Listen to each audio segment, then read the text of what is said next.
안녕하십니까. 지금부터 김영민 브리핑 정선태 교수의 오늘을 읽는 책 주간방송 종합편을 보내드립니다. 광고 듣고 시작하겠습니다. 다이어트도 건강도 맛도 포기할 수 없다. 비타샵 그린 스무디 다이어트. 성공적인 체중 조절의 열쇠는 식사법과 운동입니다. 이제 하루 한두 끼 비타샵 그린 스무디 다이어트로 바꿔 드세요. 비타샵 그린 스무디 다이어트는 동결 건조한 수십 가지 국내산 채소 곡물과 3가지 단백질, 비타민, 미네랄, 식이섬유로 만든 맛있고 건강한 체중 조절용 조제식품입니다. 1522-6648 혹은 비타샵을 검색해주세요.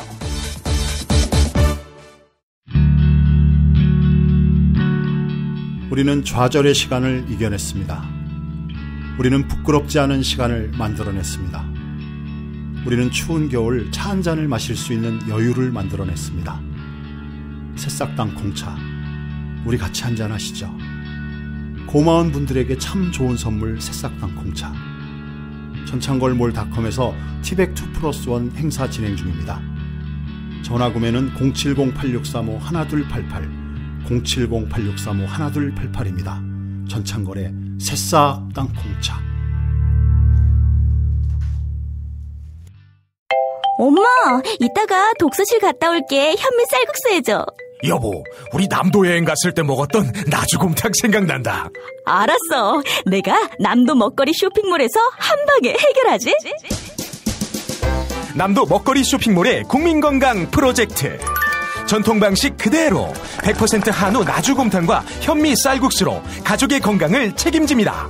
남도 먹거리의 특판 4종 세트를 만나보세요. 다음 포털에서 남도 먹거리를 검색하시거나 주문 전화 1544-1669 1544-1669로 전화주세요.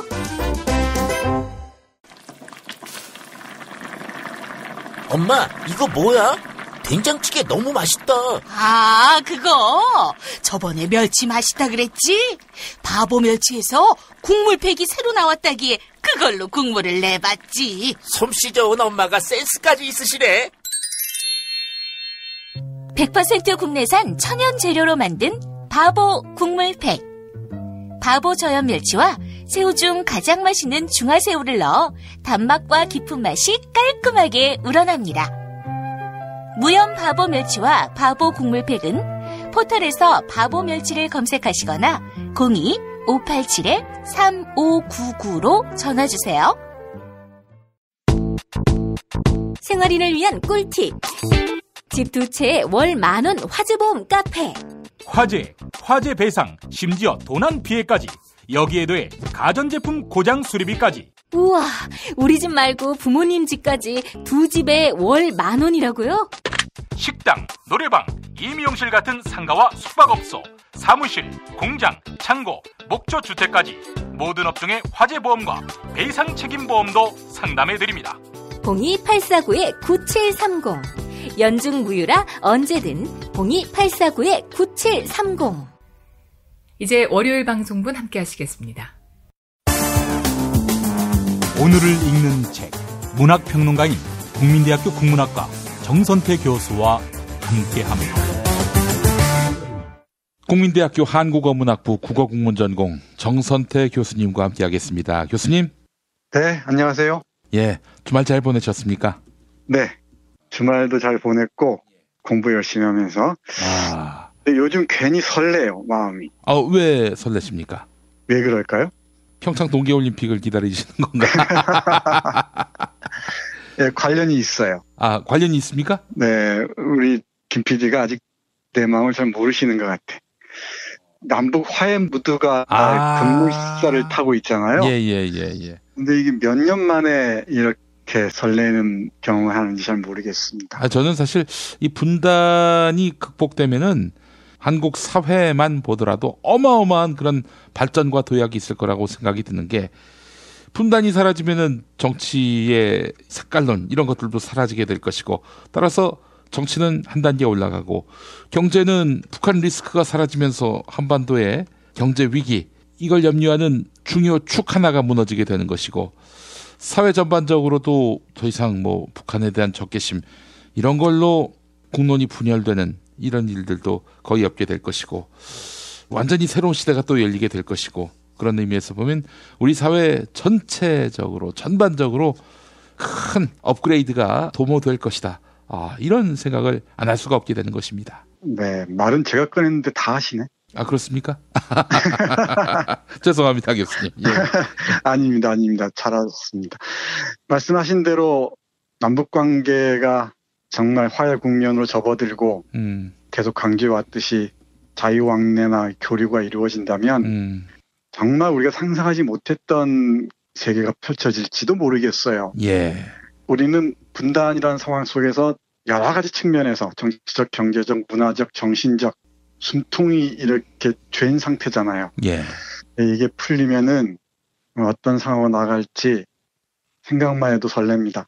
물론 뭐 순진하게 당장의 통일 얘기하거나 급변 사태를 얘기한 건 아니죠. 예, 예. 하나씩 풀어가면서 정말 우리가 공존할 수 있는 방법, 그리고 동아시아에서 한반도의 역할, 그리고 남북이 함께 분단 상태에서 겪어왔던 그 이질감들을 회복하는 과정 등등을 하나하나 이렇게 해결해 나간다면은 우리라기보다는 저의 미래가 달라질 것 같습니다. 당장. 교수님의 미래가요? 네.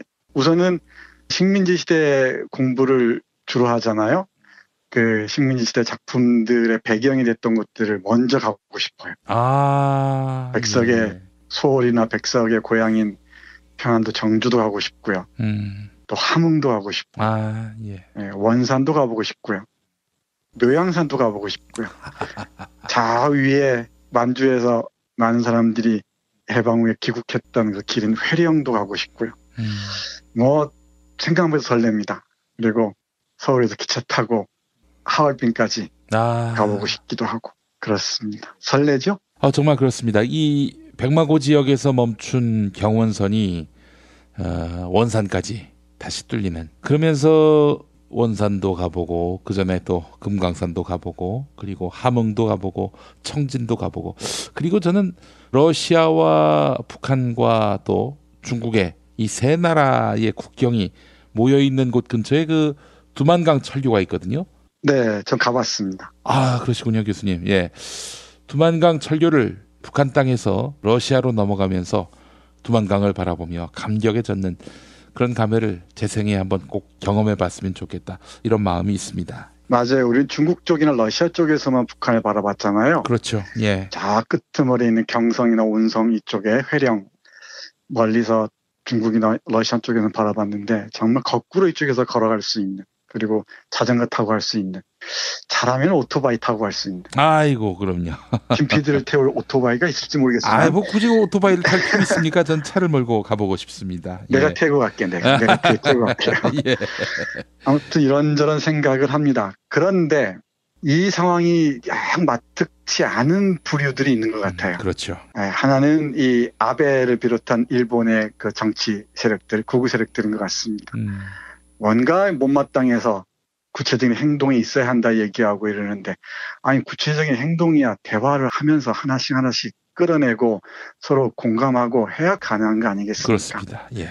근데 벌써부터 대화 테이블에 앉지도 않았는데 구체적인 행동부터 하라고 얘기하는 것 자체는 대화하지 말라는 얘기하고 크게 다를 바가 없죠. 그들의 본질과 속내가 그런 거 아니겠습니까? 네. 그런데 그 아베보다 더한 자들이 있어요.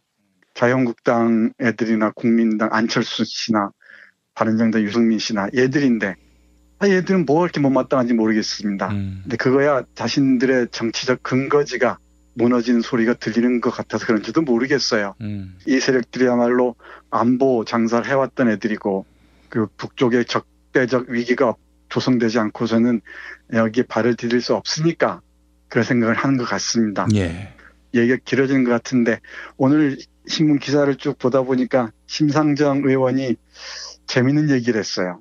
보셨는지 모르겠는데, 남북 대화 재개에 홍, 유, 안, 철부지 행태, 꿀밤 주고파 이랬습니다. 예. 기사를 잠깐 보니까 이러네요.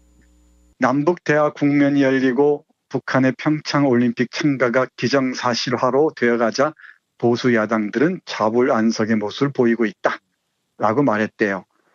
하면서 이 북한의 책략에 놀아나는 것이라던 홍준표 대표, 통남봉미라고 했던 유승민 대표, 근거 없는 낙관이라고 고춧가루 뿌리던 안철수 대표, 이분들의 얄팍한 철부지 행태에 꿀밤이라도 한 대씩 놔주고 싶은 심정이라고 했답니다. 예. 근데 댓글을 보니까 아주 시원합니다. 꿀밤 가지고 되겠습니까? 꿀밤이야 조금 미운 짓 할 때 한 방씩 놔주는 거죠. 꿀밤이 아니라 그냥 싸대기를 얼굴이 외로 돌아가게 때려야. 한 바퀴 360도 한번 돌아서 목이 꽈배기처럼. 네, 그거 가지고 모자랄지도 모르겠어요. 예. 꽈배기처럼 꼬여서 다시는 원상회복되지 않도록 해야 한다. 뭐 이런 댓글들이 있는데 예. 제 생각도 크게 다르지 않습니다. 그러니까 이자들이 그러는 이유는 아베하고 크게 다를 바가 없습니다. 아베보다 더합니다. 그러니까 이 대북 북한 때리기, 뭐 좋게 얘기하면 안보장사죠. 안보장사로 연명해온 이 세력들이 대화 평화의 길을 마치 자신들의 무덤의 길처럼 두려워하는 것이라고 심의원은 얘기를 해요. 예. 뭐 제 생각 크게 다를 바가 없습니다. 근데 정말 이럴 때일수록 머리를 맞대고 초당적으로 얘기를 풀어가도 모자랄 판에 뭐가 저렇게 불만인지 모르겠습니다. 제가 보기엔 불만이라기보다는 불안인 것 같습니다. 불안. 예, 정치적인 근거지가 발밑에서부터 무너지는 소리를 어떤 본능적으로 딱 간파하지 않았겠습니까? 저는 이 저자들의 불안한 목소리들이 저렇게 나오는 것 같아요. 당장의 비핵화를 들고 나오는데, 그것도 북쪽에서는 뭐 북쪽에 여러 가지 사정이 있겠습니다만 살겠다고 하는 짓 아니겠습니까? 고립된 상태에서. 그러면 이웃에 사나운 애가 하나 있으면은 그 사나워진 이유를 우리가 좀 물어야 되겠죠. 예. 그리고 그 불안을 우리가 머리에 이고 살 게 아니고 왜 그렇게 사납겠구니? 내가 너한테 잘해줄 테니까 우리 좀 화해하고 살자 하면서 하나씩 문제를 해결해야 될 거 아니에요. 그러면 걔가 가진 흉기도 좀 우리 어디 딴 데다 좀 두자. 아니면 아예 우리 같이 던져버리자. 이런 얘기를 왜 못합니까? 서로 이렇게 문제를 풀어나가야 되지 당장에 저쪽에서 자신의 어떤 존립 근거로 내세우는 핵을 당장 없애고 나와라. 그렇죠. 대화가 불가능하다 얘기하는데 그건 대화하지 말자는 얘기입니다. 아이고, 전 이런 얘기하고 싶어요. 그래, 너희들처럼 그렇게 대화 안 해가지고 지난 9년 동안 뭐 좋아진 게 뭐가 있냐고. 너무 시작기도 그렇죠. 그냥. 그렇죠. 다 뭐 이게 자기 본색들이 드러나는 거죠. 대화 자체가 얘들에겐 불편한 거예요. 그 이유가 뭐냐면 자신들의 본질이 무엇인지를 그대로 밝혀줄 것이기 때문에. 오늘 이 얘기만 해도 충분할 것 같은데 조금씩 아껴가면서 할게요. 아껴가면서 하나씩 얘기하도록 하고 예. 오늘은 이런저런 생각을 하다가 이범선 선생의 오발탄을 떠올렸습니다. 아마 많이들 아실 텐데 이범선 선생은 50년대를 대표하는 작가입니다. 우리가 지난번에 황순원 선생의 작품을 말씀드렸었는데요. 오늘은 이 오발탄을 소개해드리겠습니다. 예. 이 오발탄은 잘못 쏜 탄환 이런 뜻이기도 하고요. 네. 또 목적지를 잃은 탄환 이렇게 얘기할 수도 있겠죠. 불발탄의 개념하고 또 다르죠? 좀 다릅니다. 일단 총구를 빠져나오긴 했습니다. 그러니까 불발탄은 총구를 빠져나오지 못한 것이죠. 예. 삶 속으로 던져지긴 했는데 어떤 지향도 없이 목적도 없이 어디론가 헤매야 되는 목적지도 없이 헤매야 되는 그런 삶의 상태를 표현한 것으로 보시면 좋을 것 같습니다. 근데 오발탄은 한 가족사를 보여줍니다. 간단하게 말씀드리면 어머니가 계십니다. 이 가족은 월남한 가족인데요. 이범선 선생이 평안남도 안주 쪽인가요? 이쪽에서 월남했습니다. 그게 자신의 그 가족사적인 이야기가 이 소설에서 그대로 드러나는 것 같습니다만은 예. 이 어머니는 두고 온 고향을 그리워하면서 정신줄을 놔버렸습니다. 그러니까 뭐랄까 요즘 말로 하면은 치매에 가까운 질환으로 고통스러워하는 거죠. 끊임없이 가자고 얘기합니다. 이게 이 소설의 배음에 깔려 있는 소리입니다. 가자라는 실상한 어머니의 목소리가 있습니다. 예. 그리고 큰아들인 철호가 있습니다. 이 철호는 계리사 얘기를 하면서 은행에서 일을 하는 이른바 그냥 셀러리맨이에요. 그런 사람이 있고 정말 양심을 지키면서 살아가려고 합니다. 네, 너무 힘겹기 그지없죠 삶이라는 게. 그리고 동생이 하나 있는데 영호라는 동생이 있는데 영호는 남들 다 기피하려는 군대를 양심을 지키려고 군대를 갔습니다. 그러다가 상위 군의가 돼서 돌아와요. 그러니까 삶이 얼마나 팍팍하겠습니까? 그러다 보니까 어떻게든 살아보겠다고 몸부림쳐도 안 되니까 여러 사람들과 어울려서 권총 강도를 하다가 경찰서에 잡혀갑니다. 그리고 만삭의 아내가 있습니다. 아주 멋쟁이였던 아내가 정말 나날이 시들어가는 모습입니다. 근데 결국은 이 아내도 병원에서 아이를 낳다가 사망합니다. 그리고 명숙이라는 여동생이 있는데 이 여동생은 삶의 소용돌이에 휘말려서 미군에게 몸을 파는 양공주가 됩니다. 정말 파란만장한 가족의 이야기들이죠. 예. 그리고 하나를 빠뜨렸네요. 아이가 하나 있습니다. 딸아이가 하나 있는데 철호의 딸아이죠.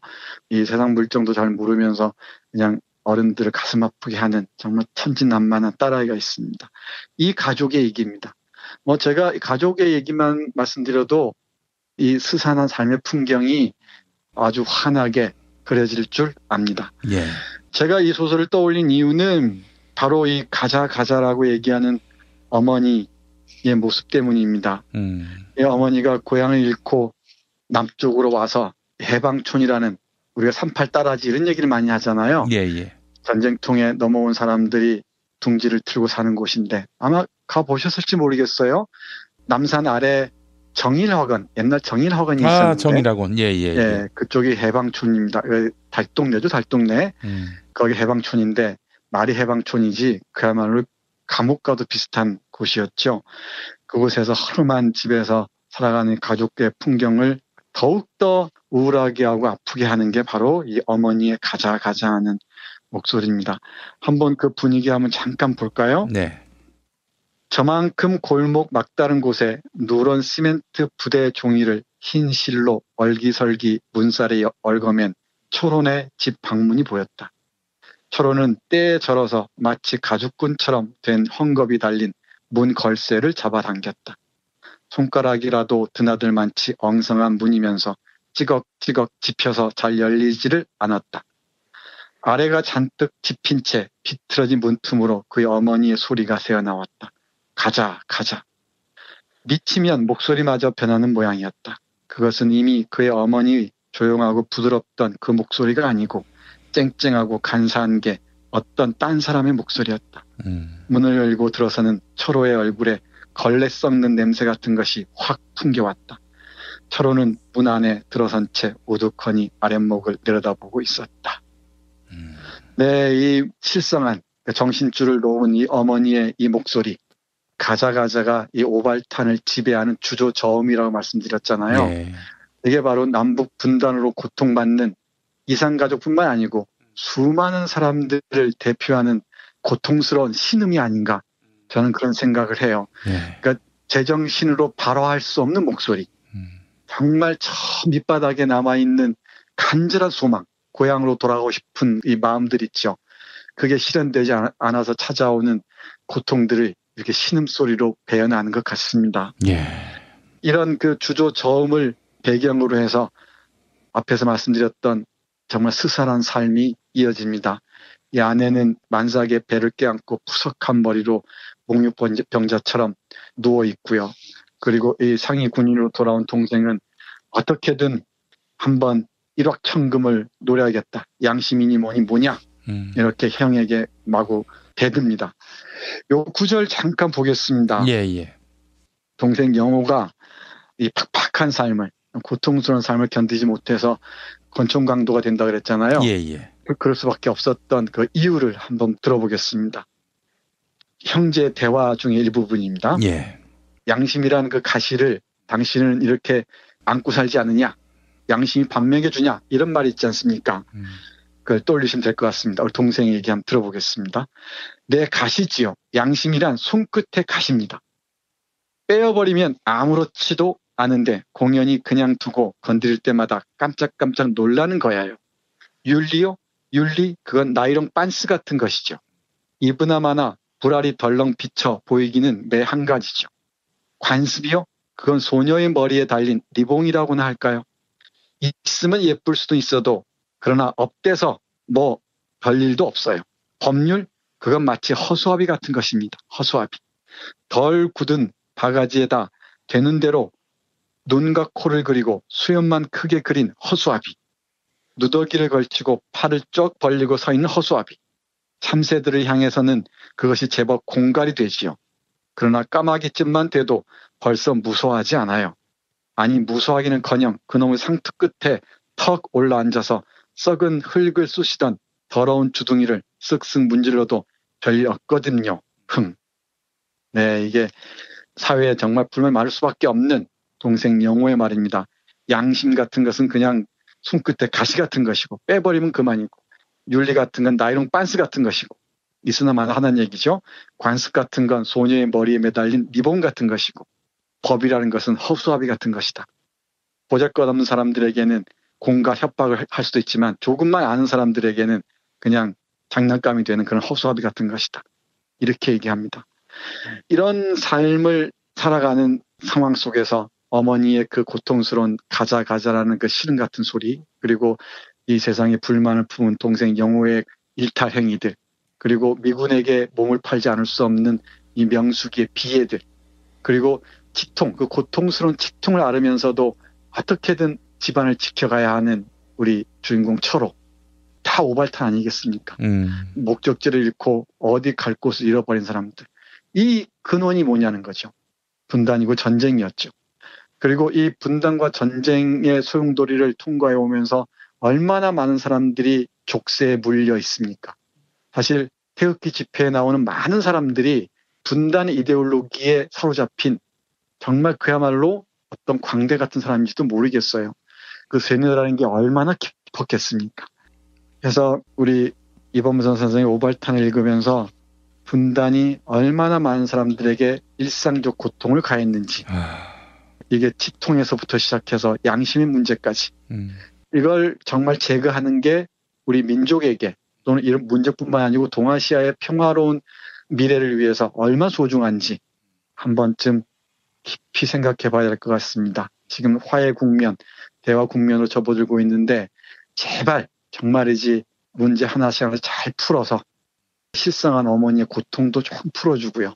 그리고 우리 영호나 우리 명숙 씨나 철호의 아내나 이 사람들이 앓고 있는, 물론 사망했습니다만 이 사람들의 원혼이나마 달래줬으면 좋겠다, 이런 생각을 합니다. 한때는 이 작품이 반공문학으로 분류된 적은 없었습니까?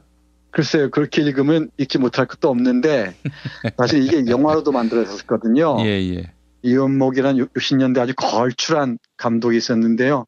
이은목 감독의 오발탄이라는 영화가 있었습니다. 이게 상영 금지 처분이 되고 그래요. 아, 그래요? 왜냐하면 이 어머니가 가자라고 얘기하는 게 저게 북으로 가자는 소리다. 뭐 이렇게 얘기하는 거죠. 예. 이것도 북한을 찬양하는 것이다. 뭐 그러지 못할 것도 없죠. 그 당시 상황을 떠올리자면은. 예. 근데 이건 어떻게 해도 방공소설을 읽을 수는 없습니다. 제 능력이 못 미치는지 모르겠지만은 이건 전쟁과 분단이 가져온 피폐한 삶의 풍경들을 그야말로 해방촌을 배경으로 해서 리얼하게 그리고 있는 작품입니다. 그리고 과연 분단이란 무엇인지, 분단이 우리의 삶의 다양한 국면들에 가한 고통이 무엇인지 그걸 읽어내자는 거죠. 예. 그건 마치 빼지 못할 충치와도 같은 것입니다. 우리 철호가 앓고 있는. 그래서 맨 마지막에 동생이 잡혀간 경찰서로도 가지 않고, 그리고 아내가 죽은 병원으로도 가지 못하고, 집으로도 가지 못하고, 이빨을 빼고서는 피를 철철 흘리면서 택시 안에서 정신을 잃어버리고 마는데, 이게 분단과 전쟁이 안겨준 고통이 충치로 이렇게 상징화되어 있습니다. 빼야죠. 치료를 해야죠. 저는 이 오래된 70년 넘은 충치를 치료하는 길에 이제 첫 발을 또 떼어놓지 않았나, 그런 생각을 합니다. 아, 온 가족을 전쟁에 상처 입은 캐릭터로 만들어 놓은 소설. 동생은 전쟁 나가서 장애인이 된, 또 여동생은 생계를 위해서 몸을 파는 그런 성매매 여성으로 살고 있고, 어머니는 고향을 그리다가 미쳐버린 시장민이 되고, 아내는 또 가난 중에 출산하다가 결국에는 죽게 되는. 예. 아이고 참. 이 사실은 제가 앞서서 분단 문제가 해결되면 우리 국민의 삶이 크게 업그레이드 될 것이다라고 얘기했는데, 전쟁으로 인해서 피폐해지는 삶을 상징하는 가문이 됐네요. 오발탄의 철원의 집이 말이죠. 네, 맞습니다. 이 철원의 집에 온기가, 훈기가 돌기를 간절히 바랍니다. 그 출발이 또다시 이제 시작되었다고 생각을 해요. 그래서 이 DJ와 우리 노무현 대통령이 애써서 이렇게 구축해놨던 걸 9년 동안 완전히 망가뜨려놨지 않습니까? 예, 예. 복원하기가 쉽지 않을 텐데 그래도 한번 또 그런 해봤던 소중한 자산이 있으니까 그걸 잘 살려서 이런 온갖 그 폐악질들 뿌리치고 뚜벅뚜벅 천천히 잘 나갔으면 좋겠습니다. 예. 그게 후배들인 우리들이 초로에게 보낼 수 있는 최선의 편지가 아니겠습니까? 예, 알겠습니다. 자, 오늘도 정선태 교수님과 함께했습니다. 오발탄 잘 들었습니다, 교수님. 네, 고맙습니다. 일하는 사람들의 정치 시대를 여는 민중당, 민중의 직접 정치를 실현하는 민중당, 광장의 주인에서 정치의 주인으로 민중당, 민중이 행복한 나라 민중당. 안녕하십니까. 민중당 상임공동대표 김창환입니다. MB고속과 적폐청산, 민중당이 앞장서겠습니다. 민중당. 야, 너 홍어 판다 그랬지? 팔지. 근데 홍어가 진짜 그렇게 몸에 좋아? 아니, 끝내준다니까. 우리 엄마 관절염인데? 홍어. 나 숙취는? 홍어. 마누라 다이어트는? 홍어. 큰이모 변비? 홍어. 작은 형 소화불량은? 홍어. 여동생 피부? 홍어. 큰 누나 주름? 홍어. 명절 때 선물은? 홍어라니까. 근데 비싸지? 열나 싸고 열나 맛있는 홍어가 있다니까. 어디? 알싸한 홍어. 1599-6456.com 혹은 1599-6456 전화 주문도 가능합니다. 골반 잡자 바로 잡자 바디로직, 허리 통증 바로 잡자 바디로직, 몸매 교정 바로 잡자 바디로직, 자세가 좋아지는 골반 교정 타이즈 바디로직. 검색창에 골반 교정 바디로직. 삐딱한 남성 골반, 허리에도 역시 바디로직입니다. 바디로직의 효과를 못 느끼셨다면 100% 환불해드립니다. 자세한 환불 조건은 홈페이지를 참조하세요. 납득이 안 돼, 납득이. 왜? 응? 그냥 먹지? 좋아? 묻지도 따지지도 않고 섭취하는 유산균과의 이별 선언. 미궁 유산균 사랑! 너를 위한 헌정 유산균, 나를 위한 적중 유산균. 매일매일 너에게, 빵빵한 너에게, 민감한 너에게, 약해진 너에게 유산균 사랑 4종 출시. 지금 검색창에 미궁 유산균 사랑을 검색하세요. 이제 화요일 방송분 함께 하시겠습니다. 오늘을 읽는 책, 문학평론가인 국민대학교 국문학과 정선태 교수와 함께합니다. 국민대학교 한국어문학부 국어국문전공 정선태 교수님과 함께하겠습니다. 교수님. 네, 안녕하세요. 네, 자 교수님 오늘 어떤 책 소개해 주십니까? 네, 오늘은 제가 참 아끼는 책, 니콜라이 바이코프의 위대한 왕 소개해드리겠습니다. 아, 러시아 작가 같은데요? 네, 그렇습니다. 부제가 만주의 밀림을 호령한 한국 호랑이의 일생 이렇게 달려있는데요.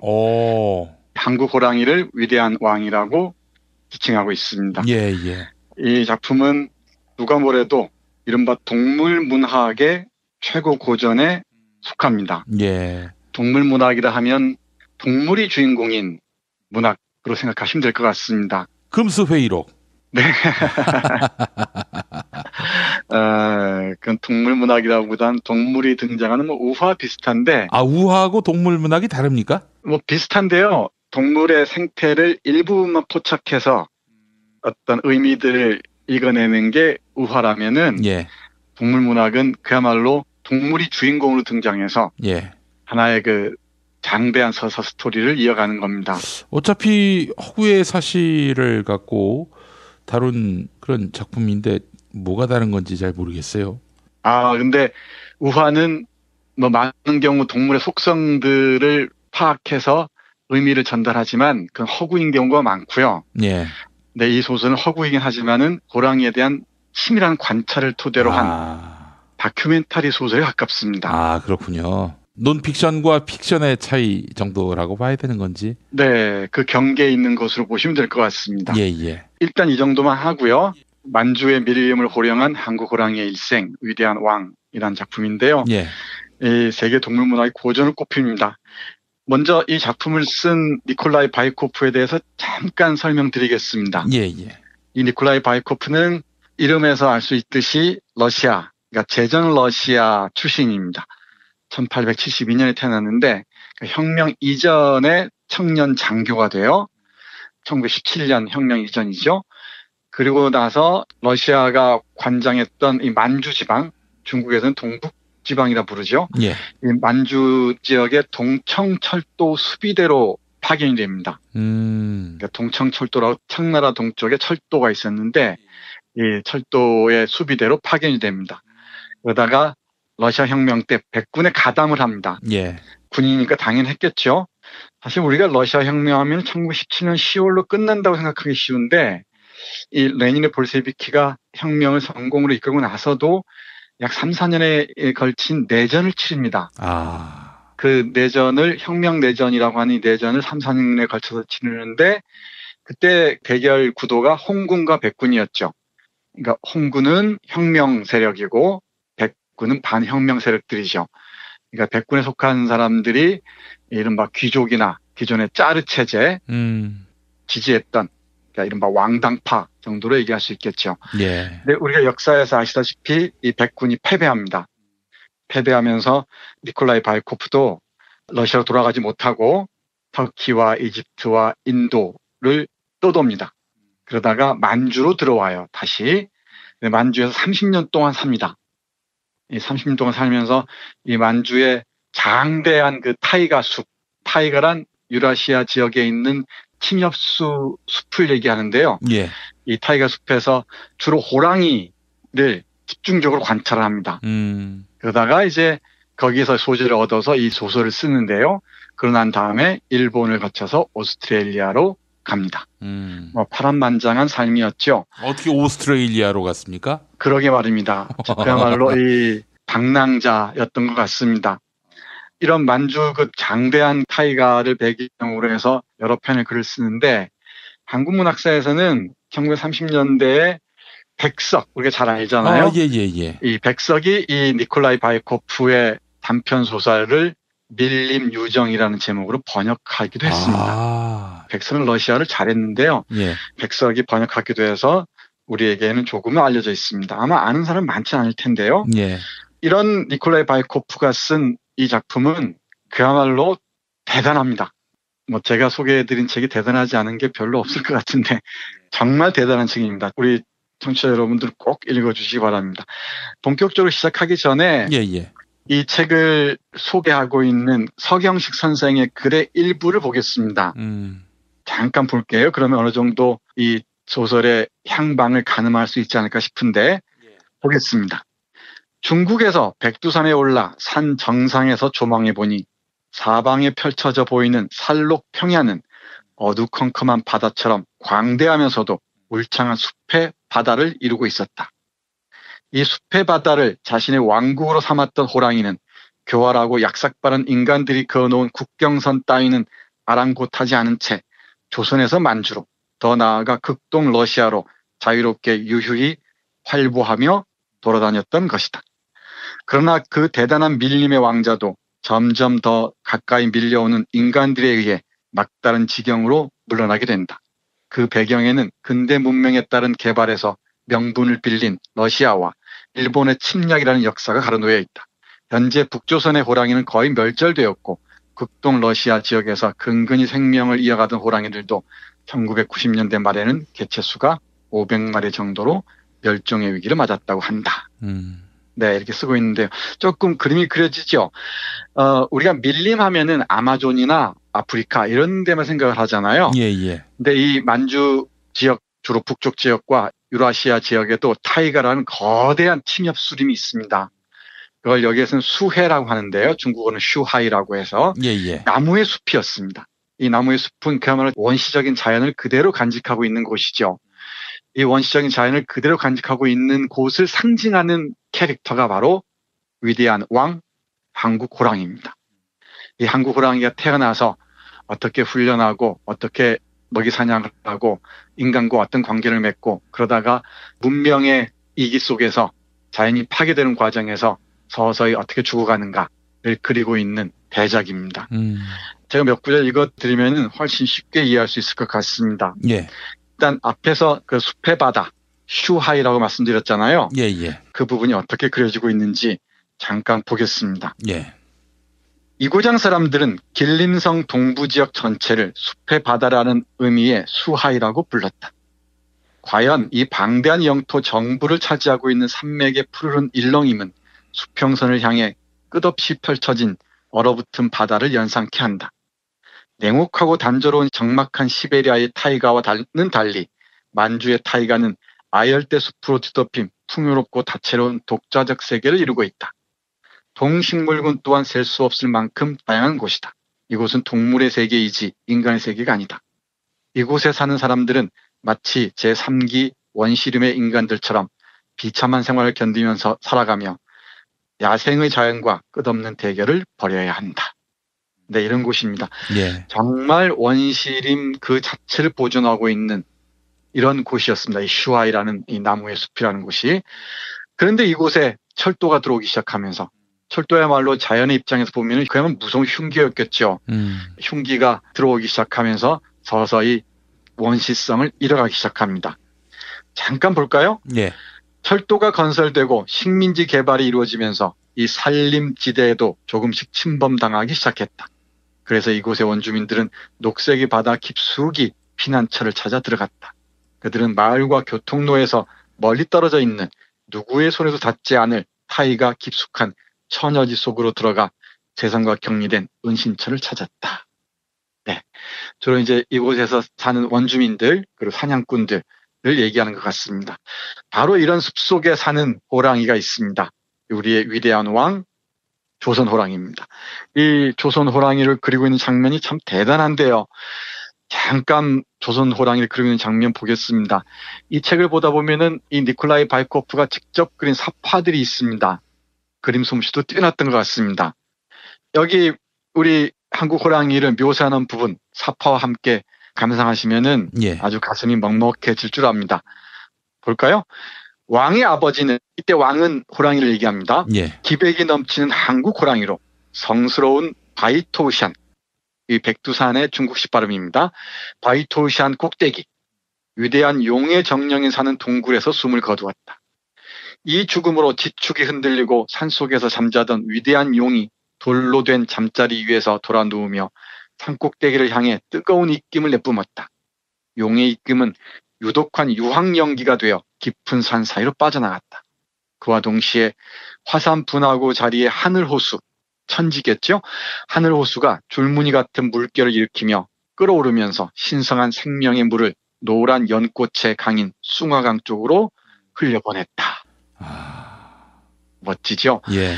그러니까 이 한국 호랑이의 아버지의 죽음을 이렇게 묘사하고 있습니다. 그러니까 정말 그 원시 숲에서 살아온 자연의 상징이면서도 또 우리 조선의 혼의 상징, 이 바로 이 한국 호랑이였던 것 같습니다. 그리고 조선인의 위대한 그 영혼을 그대로 체현하고 있는 이 호랑이의 삶이 바로 이 소설의 핵심적인 스토리라인이라고 보시면 될 것 같습니다. 예. 그런데 이런 아름다운 곳에 정말 땅이 숨쉬고 식물이 호흡하는 소리가 들릴 정도로 이런 아름다운 곳에 문명의 이기, 철도가 들어온다고 앞에서 말씀드렸잖아요. 예. 그 부분을 이렇게 설명을 해요. 이 책을 보면은. 이 부분도 중요한데 자연을 약탈하면서 문명화가 진행되지 않습니까? 예. 뭐 전 세계적인 운동이긴 하지만 이 자본주의 운동이 자연을 약탈하는 이 운동이기도 했지만은 특히 만주 지역은 세계 열강의 각축장이었습니다. 예. 뭐 러시아는 물론이고요. 온갖 나라들 독일이나 뭐 그다음에 일본이 이곳을 투토해버리죠.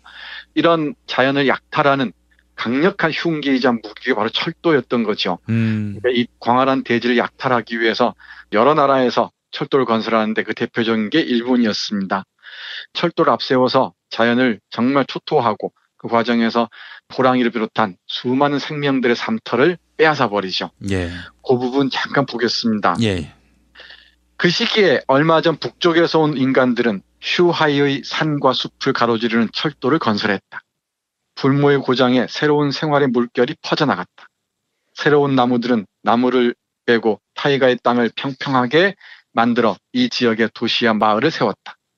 예전에 이 자유로운 황무지의 초록 언덕에는 술록의 울음소리가 울려 퍼지고 수많은 야생동물들이 살았지만 이제는 금속으로 만든 번쩍인 날쌘 용이 끊임없는 굉음을 내며 굴려다녔다. 용은 긴 철로를 따라 거대한 꼬리를 뒤에 끌고 다녔다. 고막을 찢을 듯 삑삑거리는 용의 소리는 숲의 신성한 평화를 깨뜨렸고 타이가의 모든 야생생물은 아무도 접근할 수 없는 미로 같은 산과 깊숙한 숲속으로 도망쳤다. 네, 이렇게 그리고 있습니다. 예. 그 과정에서 타이가의 고통스러운 신음은 계속되겠죠.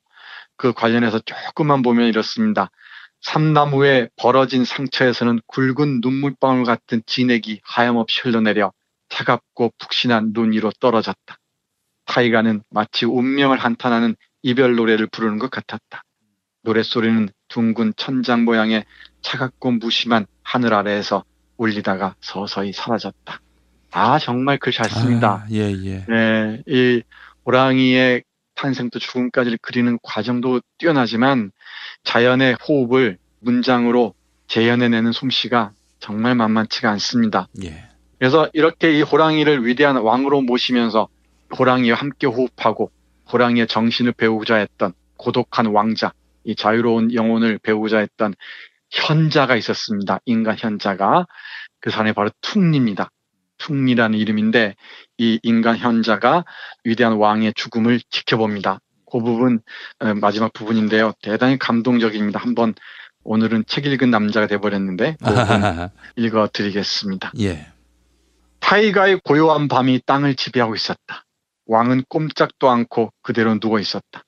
퉁리는 왕에게 다가가 무릎을 꿇고 두 팔을 모은 뒤 이렇게 말했다.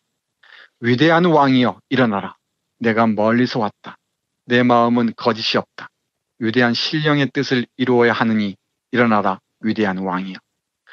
그러나 호랑이는 미동도 하지 않았다. 강인한 몸은 떨림조차 없었고 더 이상 움직이지 않는 둥근 두 눈은 여전히 먼 곳을 응시하고 있었다. 왕은 숨을 거두었던 것이다. 퉁리는 왕이 깨어나기를 바라며 오랫동안 무릎을 꿇고 있었다. 그러나 아무 소용이 없었다. 지고한 죽음이 그 하얀 날개로 위대한 왕을 건드리고 지나간 후였다. 노인은 다시 일어나 뼈만 남은 앙상한 손을 맹수의 넓은 이마 위에 올려놓았다. 멀리서 일정한 간격으로 무쇠의 종소리가 들려왔다. 하지만 황량한 고원은 여전히 정적에 쌓여 있었다. 늙은 모피 사냥꾼은 왕의 곁에서 밤을 지새웠다. 첫 햇살이 타투딩즈 산의 화강암 꼭대기를 황금빛으로 물들이자 비로소 노인은 산을 내려가기 시작했다. 퉁리는 슈하의 어두운 미로 속으로 사라졌다. 타이가의 전설에 따르면 산의 정령인 위대한 왕은 아주 오래된 노야령 산맥 꼭대기에서 깊은 잠에 빠져 있다고 한다. 왕의 몸은 화석처럼 굳은 채 우뚝 솟은 화강암 바위와 한 몸이 되어 그 자리에 멈춰버린 파도 같은 온 산의 능선을 굽어보고 있다고 한다. 하지만 언젠가 위대한 왕은 깨어날 것이다. 그 우렁찬 목소리가 산과 숲을 가로질러 쩌렁쩌렁 울리고 끝없는 메아리가 되어 퍼져나갈 것이다. 그리하여 하늘과 땅이 그 소리에 몸을 떨고 신성한 연꽃이 비할 데 없는 아름다움을 머금고 피어날 것이다. 네, 대단히 아름다운 마무리입니다. 호랑이가 그렇게 윤회하는군요. 네, 그렇습니다. 이 호랑이의 정신이 파괴된 숲에서 추방당했던 이 호랑이가 다시 부활하기를 바라면서 여러분들에게 동물문학의 걸작 위대한 왕 읽어드렸습니다. 정말 이 깊어가는 밤에 눈 내린 숲속에서 수많은 동물들이 어떻게 살까 생각하다가 떠올린 게 이 책이었는데요. 이 호랑이의 정신이 무엇인지, 한국 호랑이의 정신이 무엇인지 생각해 보시면서 이 고독한 왕자가 자유로운 자신의 삶을 위해서 어떻게 위대한 죽음을 맞이하는지 한번 보시기 바랍니다. 그리고 호랑이뿐만 아니고 이 작품에는 곰, 담비, 사슴, 올빼미, 다양한 동물들, 식물들이 등장합니다. 예. 그래서 이 장대한 숲에서 펼쳐지는 위대한 서사 꼭 한번 함께 하셨으면 좋겠습니다. 아, 호랑이. 예. 오늘 이 호랑이를 소개해 주신 이유가 뭡니까? 그건 각자 상상을 하셨으면 좋겠습니다. 조선의 호랑이라서 그렇습니까? 네, 일단 그렇기도 하고요. 예. 이 호랑이가 윤회에서 부활하는 것도 가능하겠죠. 민간 전설에 따른다면은 그 호랑이가 정말 훌륭한 우리의 뭐 시민 정신의 총화하기도 할 텐데 호랑이가 부활해서 정말 이 남북 관계가 좀 더 바람직한 방향으로 가고 우리가 자유롭게 만주, 중국 동북부지방과 러시아까지 오갈 수 있는 그런 시절이 왔으면 좋겠습니다. 그게 바로 이 호랑이의 혼을 부르는 하나의 진혼각 아니겠습니까? 호랑이 상상하시면서 이 한반도의 미래도 한 번쯤 더 그려보셨으면 좋겠습니다.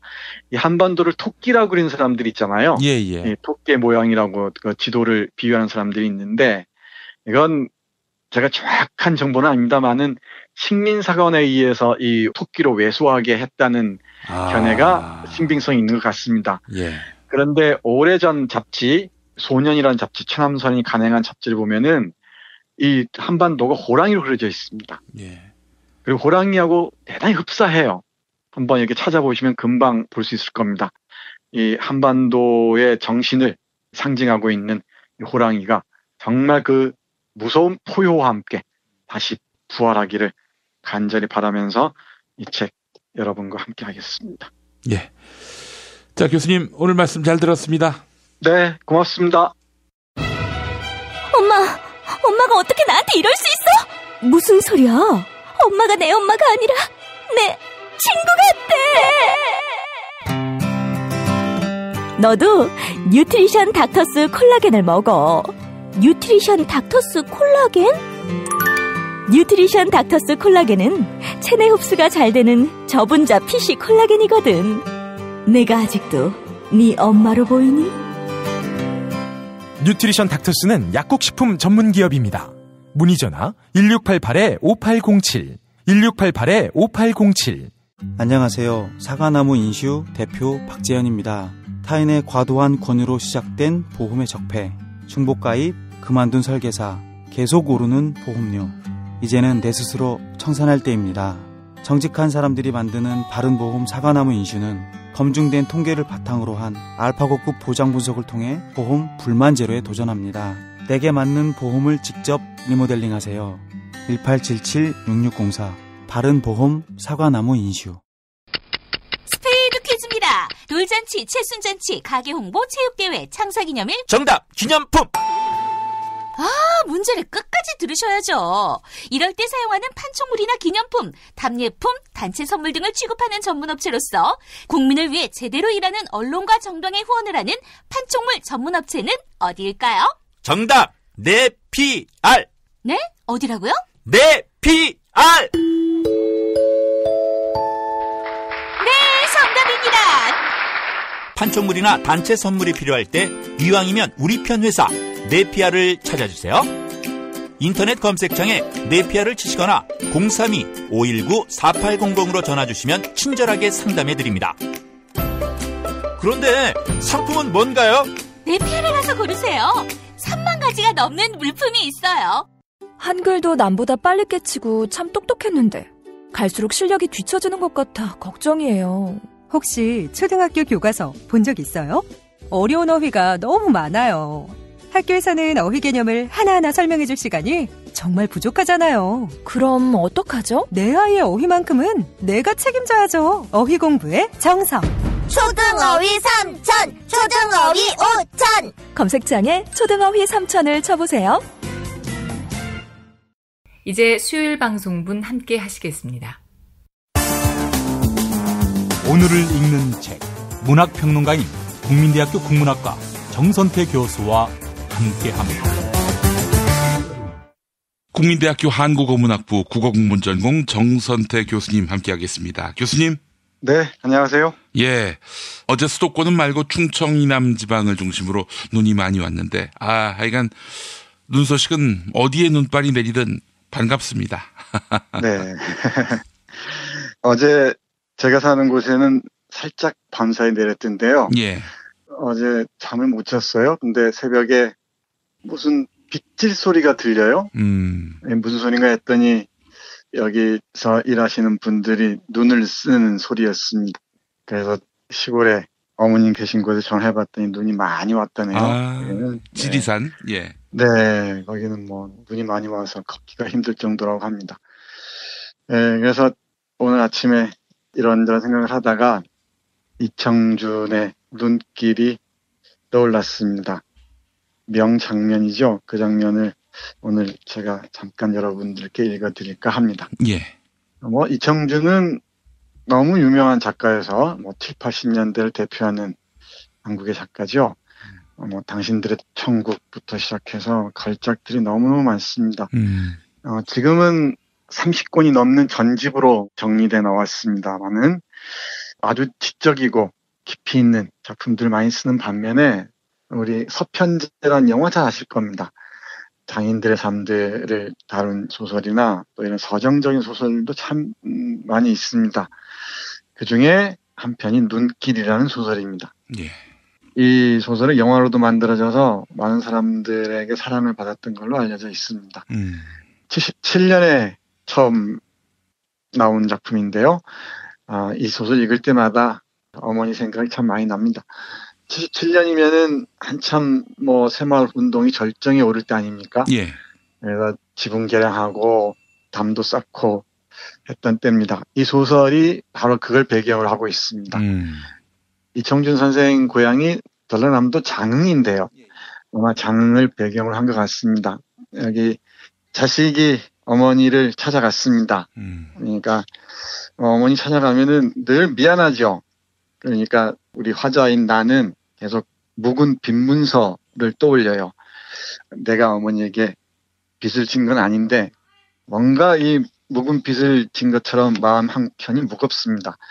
우리 늘 그렇잖아요. 집에 내려가면은 그 시골 살림이 오죽하겠습니까? 그러니까 잠자리도 불편하고 하니까 빨리 올라오려고 하지요.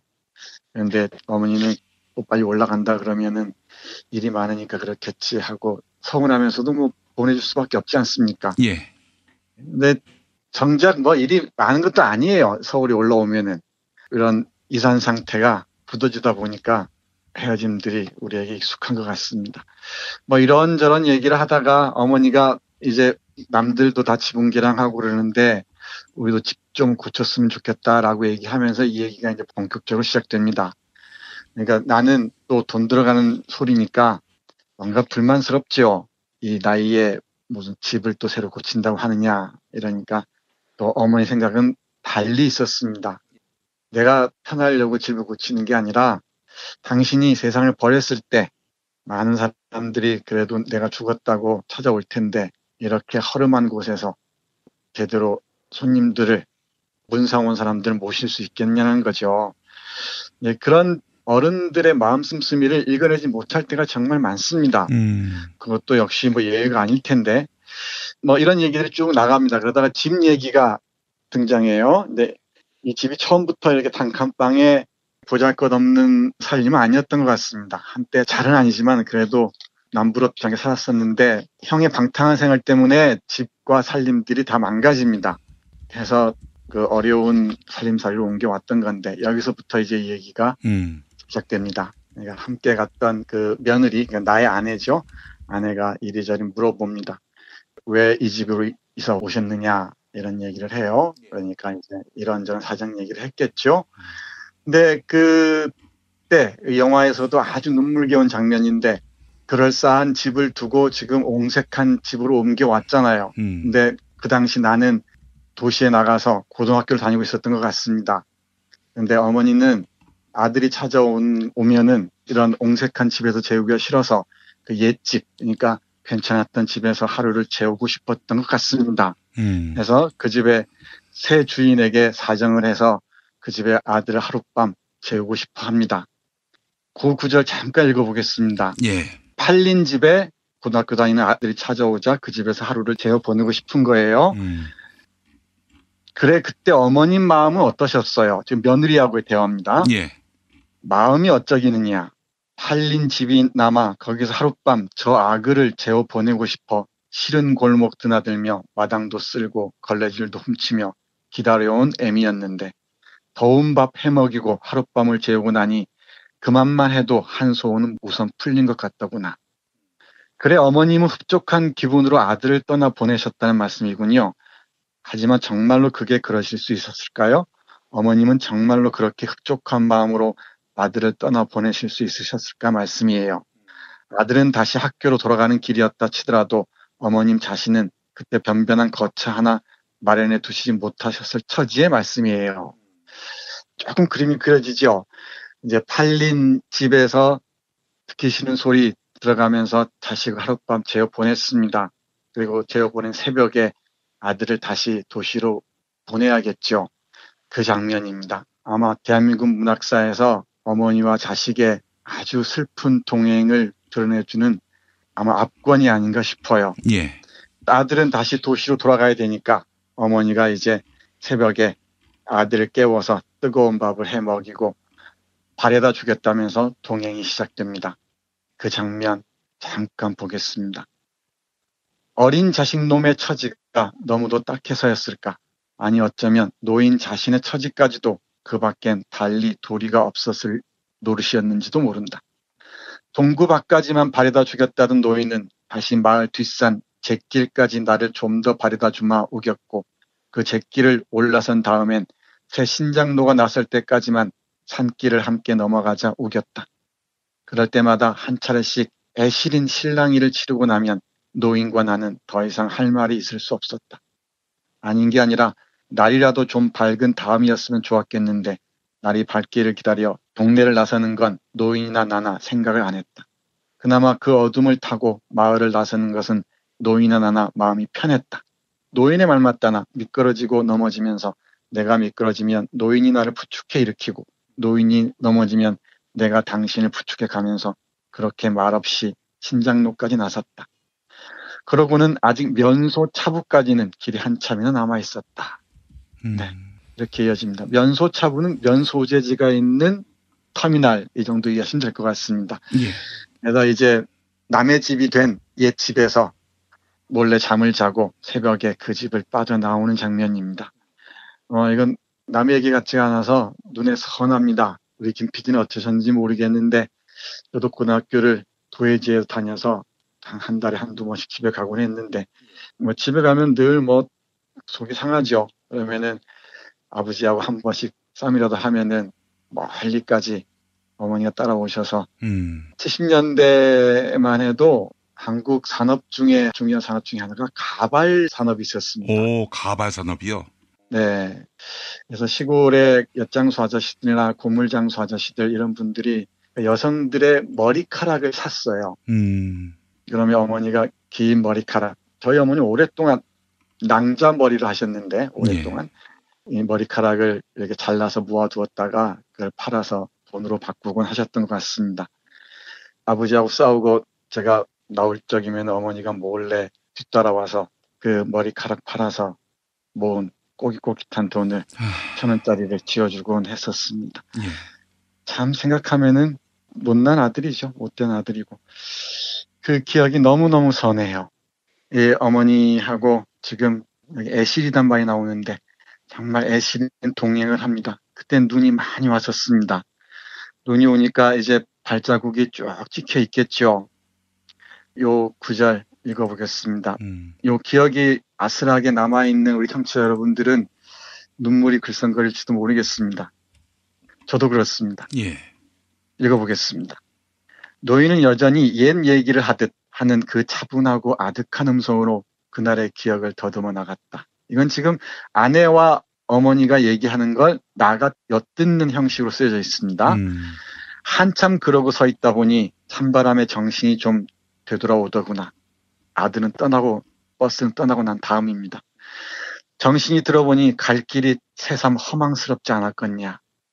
지금까진 그래도 저하고 나하고 둘이서 함께 헤쳐온 길인데 이참에는 그 길을 늙은 것 혼자서 되돌아서려니 거기다 아직도 날은 어둡지야. 그대로는 암만 해도 길을 되돌아설 수가 없어 차부를 찾아 들어갔더니라. 한식경이나 차부한 나무 걸상에 웅크리고 앉아있으려니 그제서 동력 하늘이 훤해져 오더구나. 그래서 또 혼자 서두를 것도 없는 길을 서둘러 나섰는데 그때 일만은 언제까지도 잊힐 수가 없을 것 같구나. 눈에 선하죠. 자식이 새벽차를 타고 떠났고 이제 어머니는 다시 터미널 의자에 앉아서 날이 밝아오기를 기다립니다. 좀 더 읽어보겠습니다. 길을 혼자 돌아가시던 그때 일을 말씀이세요? 이렇게 며느리가 묻습니다. 눈길을 혼자 돌아가다 보니 그 길은 아직도 우리 둘 말고는 아무도 지나간 사람이 없지 않았겠냐. 눈발이 그친 그 신장로 눈 위에 저하고 나하고 둘이 걸어온 발자국만 나란히 이어져 있구나. 그래서 어머님은 그 발자국 때문에 아들 생각이 더 간절하셨겠네요. 간절하다 뿐이겠냐. 신장로를 지나고 산길을 들어서도 굽이굽이 돌아온 그 몹쓸 발자국들에 아직도 도란도란 저 아그 목소리나 따뜻한 온기가 남아있는 듯만 싶었지. 산비둘기만 푸르르 날아올라도 저 아그 넋이 새가 되어 다시 되돌아오는 듯 놀라지고 나무들이 눈을 쓰고 서 있는 것만 보아도 뒤에서 금세 저 아그 모습이 뛰어나올 것만 싶었지야. 하다 보니 나는 굽이굽이 외지기만 한 그 산길을 저 아그 발자국만 따라 밟고 왔더니라. 내 자석아 너하고 둘이 온 길을 이제는 이 몹쓸 늙은 것 혼자서 너를 보내고 돌아가고 있구나. 어머님 그때 우시지 않았어요? 울기만 했겠냐. 오목오목 디뎌돈 그 아그 발자국마다 한도 없는 눈물을 뿌리며 돌아왔지. 내 자석아 부디 몸이나 성이 지내거라. 부디 너라도 좋은 운 타서 복 받고 살거라. 눈앞이 가리도록 눈물을 떨구면서 눈물로 저 아그 발길을 빌고 왔지. 여기까지만 읽겠습니다. 이러면 안 되는데 갑자기. 교수님 이 작품에 굉장한 감정이입이 되셨군요. 네, 그래서 이제 잘못 책을 고른 것 같아요. 이 추운 겨울 대낮에 이게 무슨 짓인지 모르겠습니다.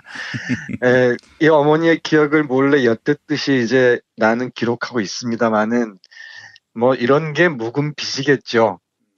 이런 게 하면 묵은 빚일 텐데 참 우리 자식들은 어머니의 아픈 마음들을 시린 마음들을 얼마나 헤아릴 수 있을지 모르겠습니다.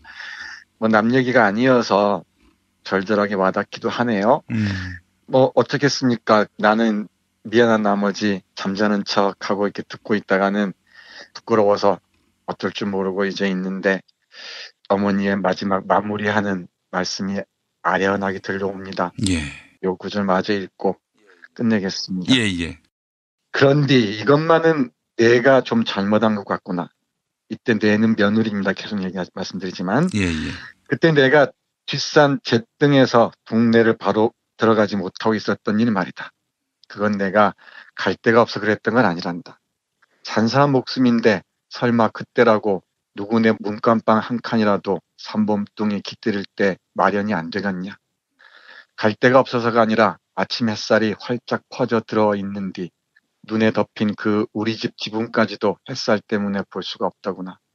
더구나 동네에선 아침 짓는 연기가 한참인 뒤 그렇게 시린 눈을 해갖고는 그 햇살이 부끄러워 차마 어떻게 동네 골목을 들어갈 수가 있더냐. 그놈은 맑은 햇살이 부끄러워서서 그럴 엄두가 안 생겨나더구나. 시린 눈이라도 좀 가라앉히자고 그래 그러고 앉아 있었더니라. 네, 이제 남의 집이 된 옛집을 바라보면서 또 자식도 떠나고 난 그 허한 마음을 달래지 못해서 그 잿등 마을이 내려다 보이는 등성이 이쯤으로 생각하시면 될 것 같습니다. 거기서 망연하게 앉아 있었던 어머니 얘기로 이 눈길이란 소설이 마무리가 됩니다. 고향에 대한 그리움도 있고 증오감도 있는 주인공. 어떤 일로 인해서 고향을 방문하게 됐는데 이 고향에서의 체험을 통해서 인간적 화해를 만나게 되는 이른바 귀향형 구조라고 하죠. 네, 너무 전문적인 말씀이에요. 아니 뭐 저도 누군가 한 말을 그냥 옮기는 겁니다. 전형적인 그 귀향형 소설인데 고향이란 늘 어린 시절의 추억이 깃든 곳이지 않겠습니까? 이 고향에 들어가서 내가 어떻게 살아왔는지를 되돌아보고요. 그리고 그 고향을 지키고 있는 인물은 늘 어머니거나 아버지죠. 그 어머니를 통해서 기억을 환기하고 그 환기를 통해서 내가 얼마나 팍팍한 삶을 살아왔는지 지금 나는 어디에 있는지 그 좌표를 확인하곤 하죠. 그게 고향의 의미가 아닌가 싶어요. 그런데 우리는 어느샌가 이산가족이 되어서 고향도 잊고 살고 그리고 다 병원에서 태어나서 장례식장에서 이제 죽지 않습니까? 고향마저도 잊고 사는데 우리가 잃어버린 고향의 의미가 무엇인지 그리고 저 같은 경우는 이제 머자나 고아가 될 텐데 또 어머니는 무엇인지 한 번쯤은 생각해 봤으면 좋겠습니다. 오늘 순전히 눈 때문이었습니다. 예, 알겠습니다. 고향을 두고 양가적인 감정들이 다 있네요, 보니까. 네, 그렇습니다. 주인공은 자식 노릇을 못한 자신이나 자식 뒷바라지를 못해준 어머니나 마찬가지다. 이런 이기적인 인물이고, 어머니는 또 자식에 대한 사랑은 지극하지만 집안의 옛 영광을 제대로 지키지 못한 것과 자식 뒷바라지를 제대로 못한 것에 대한 부끄러움과 자책감, 자식에게 속 시원하게 말을 못하는 깊은 한을 가진 그런 노인으로서 그런 여러 복잡한 감정들이 있는 것이고요. 네, 그렇습니다. 그러니까 고향 아니겠습니까? 그러니까 고향이다. 네, 상처와 아름다운 기억까지 함께 간직한 곳이죠. 예. 그래서 이 상처도 늘 들여다봐야 되듯이 아름다운 기억과 함께 내가 지금 걸어가고 있는 길은 어떤 길인지, 상처의 길인지 아름다운 길인지 되새길 수 있는 것도 고향이라는 거울이 있기 때문에 가능하지 않은가, 예. 그런 생각을 합니다. 예, 알겠습니다. 자, 정선태 교수님 오늘 말씀 잘 들었습니다. 네, 고맙습니다. 태초에 하나님이 술친구를 창조하셨습니다. 어쩐지 하나님이 술만 내리실 리가 없습니다. 자, 오늘 달릴 건데 군뱅이 챙겼지? 맞다, 군뱅이. 야, 내가 한 포 준다. 이거 귀한 거니까 꼭 갚아. 술친구 먹으면 술자리에서 완전 날아다니잖아. 음주 생활의 퀄리티가 달라진다니까. 술친구만 있으면 걱정 없어. 술친구 공식 쇼핑몰 회원만을 위한 추가 증정 이벤트를 확인하세요. 네이버에 술친구를 검색하세요. 충남 금산의 넓은 인삼밭. 정성농장을 일군 농부아버지 이정열 씨. 자연은 노력한 만큼 내어준다. 그 자연의 마음을 알기에 정성농장을 더불어 일구는 아들 이성규 씨도 아버지에게 배운 것처럼 정직하고 또 성실하게. 정성농장 홍삼은 인삼 재배부터 가공 판매까지 모두 책임지고 있습니다. 그래서 대한민국 1등 품질을 자부합니다. 검색창에 정성농장 홍삼을 검색해주세요. 정성농장 홍삼. 전화문의는 010-9754-6972. 이준호동 희망센터 이사 권영국 변호사입니다. 이준호동 희망센터는 동남아시아 저개발 국가의 이주노동자들과 함께하고 있습니다. 시골 오지 마을에 학교를 만들고 마을 주민들이 공동체를 이루어 운영하도록 돕습니다. 포털 검색창이나 페이스북에서 이주노동 희망센터를 검색하시어 후원회원이 되어주세요. 노동 존중 생산과 소비를 통한 사회연대를 추구하는 문자당이 함께합니다.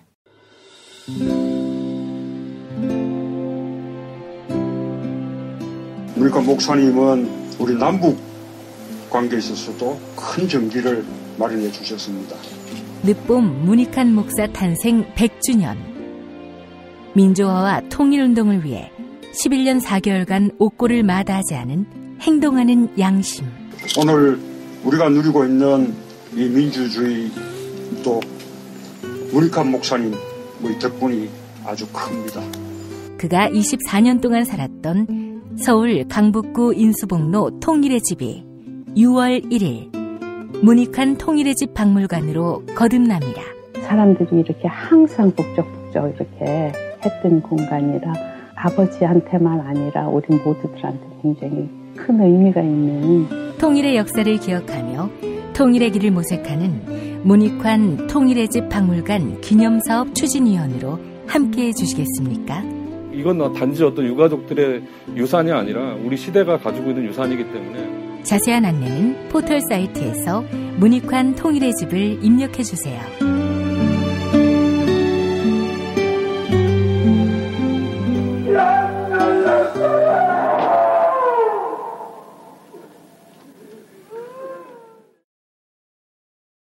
이제 목요일 방송분 함께 하시겠습니다. 오늘을 읽는 책, 문학평론가인 국민대학교 국문학과 정선태 교수와 함께합니다. 국민대학교 한국어문학부 국어국문전공 정선태 교수님 만나겠습니다. 교수님. 네, 안녕하세요. 예, 자, 남북 대화 모두가 무르익고 있습니다. 전쟁 분위기가 깊어지다가 순식간에 이렇게 대반전이 이루어지니 국민들은 많이 어지러운데 이 어지러움이 즐거운 어지러움인 것 같습니다. 네. 근데 갑작스럽다 그러는데 뭐 갑작스럽다면 갑작스럽죠. 근데 이 정부 들어서서부터 지속적으로 그런 제스처를 취하지 않았습니까? 사인을 보냈고요. 이 베를린 구상부터 시작해서 지속적으로 얘기를 했었습니다. 그 핵실험이니 ICBM이니 이런 위기 속에서도 대화의 끈 놓지 않겠다라고 어떤 믿음을 주었던 것 같아요. 예. 그러니까 저쪽에서도 많이 이쪽 판을 읽지 않았겠습니까? 그러다 보니까 이리저리 이제 물밑에 감정 교환, 뭐 대화가 있었는지 모르겠지만은 그런 감정의 교감이 있었던 것 같고 그게 대화로 이어진 것 같습니다. 오늘 잠깐 뉴스를 보니까 외신들이 대대적으로 보도하고 있다 그래요. 근데 그걸 못마땅해하는 언론은 한국에 있는 것 같습니다. 우리 김 PD가 좋아하시는 이 조중동을 비롯해서 이른바 보수 언론들은 저는 보수란 말 쓰고 싶지 않은데 저도 그렇습니다. 마음에 들지 않아 하는 것 같아요. 예. 뭐 이 자한당 사람들이야 뭐 더 말할 것도 없겠죠. 뭐 이 얘기는 며칠 전에 말씀드렸고요. 오늘 남북대화가 정말 잘 되기를 그리고 이게 하나의 출구가 돼서 평창 모멘텀이란 말 쓰는데 평창 올림픽을 계기로 해서 지속적으로 대화가 이루어지길 바랍니다. 예. 그리고 정말 한반도의 전쟁의 위기가 사라지고 우리가 결론부터 말씀드리면은 정전협정 하에 놓여 있잖아 지금 우리가. 예. 53년 7월 27일 맺어진 미국을 대표하는 유엔군과 북한 사이에 맺어진 정전협정이 아래 놓여 있는데 이게 정말 평화협정으로 바뀌는 그런 계기가 돼서 한반도의 전쟁 위기가 사라지기를 간절하게 바랍니다. 신문을 보니까 교황이 전 세계가 남북대화 지지해달라라는 메시지를 전했다고 해요. 그 기사 잠깐 보면 이렇습니다. 교황은 9일 열리는 남북 고위급 회담을 염두에 둔 듯 현재의 갈등을 극복하기 위한 새로운 방법을 찾고 상호 신뢰를 증진시키고 한국 사람과 전 세계를 위한 평화로운 미래를 추구하기 위해서라도 한반도에서 대화를 이어가기 위한 모든 노력을 지지하는 것은 무엇보다 중요하다라고 했다고 합니다. 그러면서 파멸은 몇몇 우연과 예측할 수 없는 환경 속에서 비롯된다라고 했답니다. 구구절절 옳은 프란치스코 교황의 말씀입니다. 근데 이런 평화로 나아가는 걸 늘 못마땅한 자들이 어디나 있습니다. 증오로 먹고 사는 자들, 이른바 그 안보 장사꾼들, 적대감을 자신의 존재 근거로 삼는 자들이죠. 그러니까 이 자들의 이 마지막 몸부림을 뿌리치고 평화로 향한 길을 뚜벅뚜벅 걸어갈 터인데 그걸 생각하면서 오늘 이 베르타 폰 주트너의 무기를 내려놓으라를 골랐습니다. 뭐 이 책은 제가 언젠가 소개해 드린 것 같기도 해요, 살짝. 근데 2번 들으신 분이 혹시 계시더라도 아마 그때하면 또 상황이 다르니까 전혀 다른 맥락에서 읽을 수 있을 것 같습니다. 제목만으로도 저는 마음이 설렙니다. 무기를 내려놓으라. 바로 이겁니다. 이 한반도에서 무기가 전혀 없을 수는 없겠지만은 군축 단계까지 이어지면은 정말 한반도 상황이 어떻게 바뀔지 저는 생각만 해도 설레는데요. 예. 문학 공부하는 사람의 순진한 발상이라고 나무래셔도 저는 어쩔 수가 없습니다. 군비의 10%만 절약해서 사회복지나 남북 평화 기금으로 쓴다면 얼마나 좋을까 저는 그런 상상들 하는 편이니까 무기를 내려놓으라 이 제목만으로도 저는 충분히 설렙니다. 일단 저자 베르타 폰 주트너라는 작가에 대해서 잠깐 소개해드리겠습니다. 예.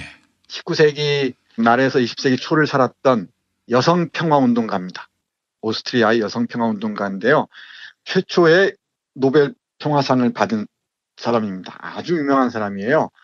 근데 이 얼마나 상징적인 분이냐면은 혹시 우리 김 PD 유로화 동전 꼼꼼히 보신 적 있습니까? 쓰긴 써봤을 텐데 기억이 안 납니다. 아, 동전을 안 쓰시고 지폐만 쓰셨군요. 예, 그런 것 같습니다. 예. 유로화를 보면 동전은 8종류인가 있죠? 1위화짜리부터 뭐 이렇게 몇 센트짜리까지 쭉 있는데 유로화 동전의 앞면은 공통이고요. 뒷면은 그 유로 관계국, 관련국들의 특징들이 드러나는 인물 또는 모델들이 있습니다.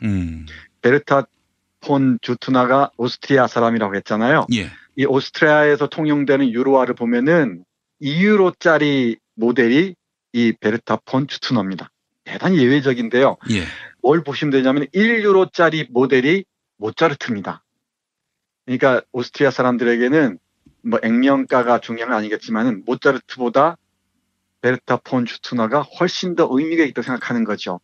그 이유가 바로 평화 사상을 본격적으로 유럽에서 전파한 이런 운동가이자 작가이기 때문이 아닌가 싶습니다. 이게 오스트리아와 스위스 이쪽의 평화, 중립국의 평화 사상과 관련된 게 아닌가 싶은데요. 19세기 말 유럽은 그야말로 전쟁의 소용돌이였습니다. 이 전쟁의 소용돌이 속에서 많은 사람들이 고통스럽게 죽어갔겠죠. 이 소설에 대해서 간단하게 얘기하고 몇 구절만 가지고 우리 남북회담 얘기를 끌어가 보겠습니다. 이 마르타라는 여성이 주인공인데요. 백작집의 딸입니다. 그리고 자신의 아버지는 오랫동안 군에서 뼈가 굵은 아주 귀족이죠. 그러니까 전쟁 찬양농자입니다. 이 전쟁이야말로 인간을 인간답게 하고 그리고 우리의 제국을 지키는 버팀목이다. 이렇게 강조하는 사람입니다. 전쟁 찬양농자, 전쟁을 신성하게 생각하는 사람입니다. 근데 여기에 비해서 우리 딸은 대단히 전쟁에 대해서 고통스러워합니다. 첫 번째 남편을 전쟁터에서 잃고 난 다음에 여러 가지 독서를 통해서 세상을 알고서는 이 전쟁이야말로 인간을 비인간적으로 만드는, 인간을 야만적으로 만드는 파괴적인 괴물이라고 생각을 하기 시작하는 거죠. 그러면서 끝까지 이 전쟁에 대해서 대논쟁을 펼치면서 전쟁이 얼마나 반인륜적인지에 대해서 독파해 나갑니다. 여기 아버지의 얘기를 한번 들어볼까요? 이 마르타의 아버지의 얘기를 들어보면은 우리의 이른바 그 우파라는 사람들의 전쟁에 대한 생각이 어떤지 읽을 수 있을 것 같습니다. 얘야, 딸에게 얘기하는 것입니다. 개인보다는 제국의 생명이, 국가의 생명이 더 길고 중요하다. 개인들은 한 세대 또 한 세대가 사라져가지만 제국은 계속 발전해 가면서 더욱 큰 명성과 위대함과 위력을 갖게 되지. 또 다른 제국에 정복된다면 몰락하고 쪼그라들다가 사라져버리는 것이고 바로 그렇기 때문에 각각의 개인들이 추구해야만 하는 가장 중요하고 가장 고귀한 것, 그것을 위해서라도 언제라도 기꺼이 죽을 수 있는 것은 바로 제국의 존속과 위력과 번영이다. 이렇게 아버지가 얘기를 해요. 근데 이 아버지는 군 생활을 정확하게 한 사람이고요. 그러니까 또 이 국가주의 사상이 뼈에 밴 사람이겠죠. 군대 생활을 한 사람이 이 얘기를 하는 건 좀 신뢰가 갑니다만은 군대 생활도 안 한 사람들이 맨날 종북 얘기하고 북한 얘기하고 전쟁 얘기하는 거 보면 더 한심한 노릇이죠. 뭐 이런 그 아버지의 국가 중심주의 사상에 대해서 딸은 끝까지 대항합니다. 정말 전쟁이라는 게 제국의 번영을 위해서 그렇게 중요하다면은 우리의 삶은 뭐냐? 개인의 소중한 생명은 뭐냐? 라고 계속 묻는 거죠. 예. 요 구절 한번 읽어보겠습니다.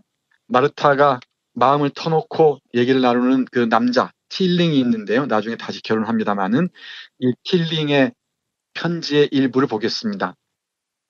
인간이라는 우리가 마구잡이로 그리고 흔쾌히 서로를 죽음을 향해 몰아댄다는 것.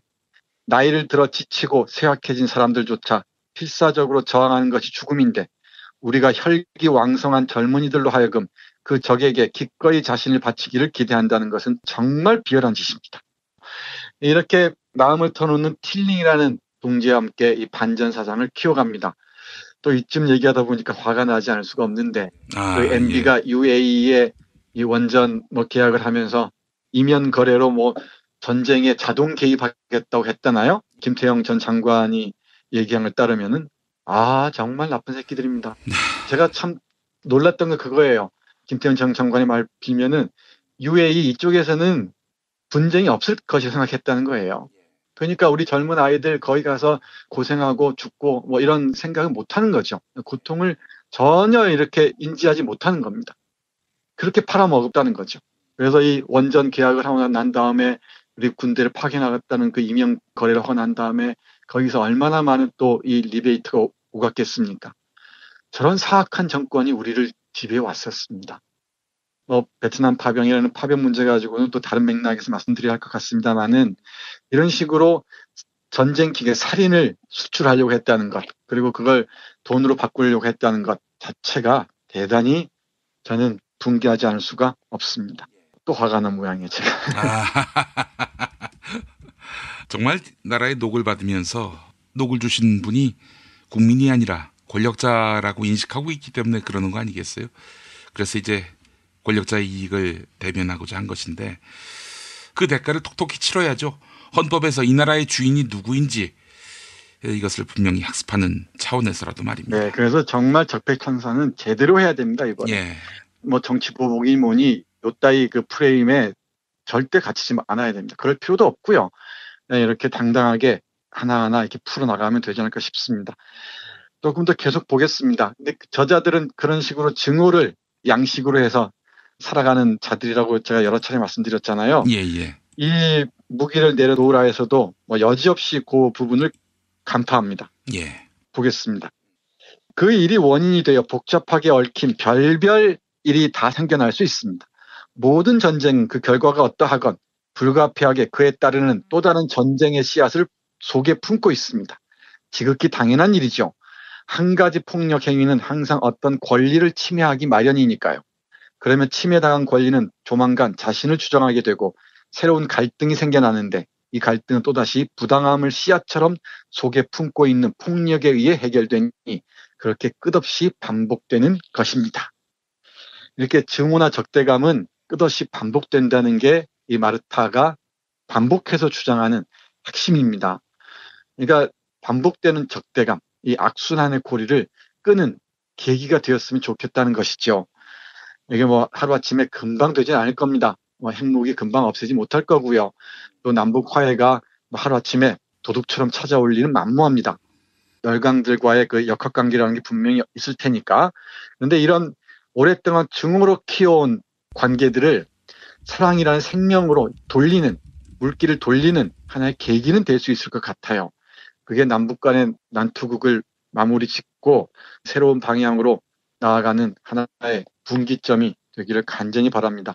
그래서 이런 적에 대한 노골적이고 적대적인 증오가 아니라 정말 생명과 삶에 대한 애정, 그리고 하나의 동포로서, 그야말로 동포로서 최소한의 이해를 염두에 두고 함께 공존하자는 그런 방향으로 나아갔으면 하는 게 이번 회담에 거는 저의 간절한 기대입니다. 그래서 이 전쟁을 필요하고 생각하거나 여기에서 어떤 전쟁에서 순간 미덕을 끌어내거나 그리고 뭐 김정은을 어떻게 하자라고 이런 증오만 북돋우는 세력들의 순간적인 눈길도 주지 말아야 할 것입니다.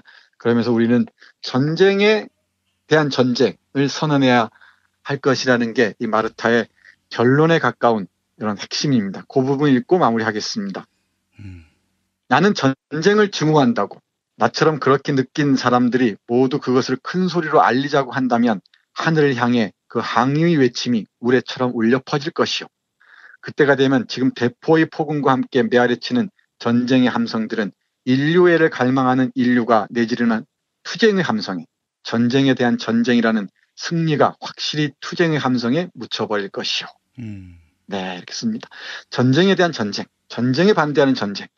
뭐 이때 두 번째 전쟁, 무기를 든 전쟁이 아니겠죠. 정말 시민들의 시위, 저항 이런 것으로 이해할 수 있을 것 같습니다.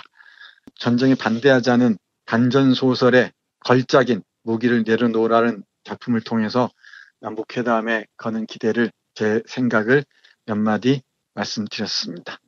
경험해보지 못한 것들이 또 큰 소리를 치는 경우가 많습니다. 일베에서 또 젊은 정치인들 사이에서도 모두를 패자로 만드는 이런 전쟁이 뭐가 좋다고 아이고 참 계속 하자 이러고 있으니, 물론 뭐 그들은 그런 얘기를 합니다.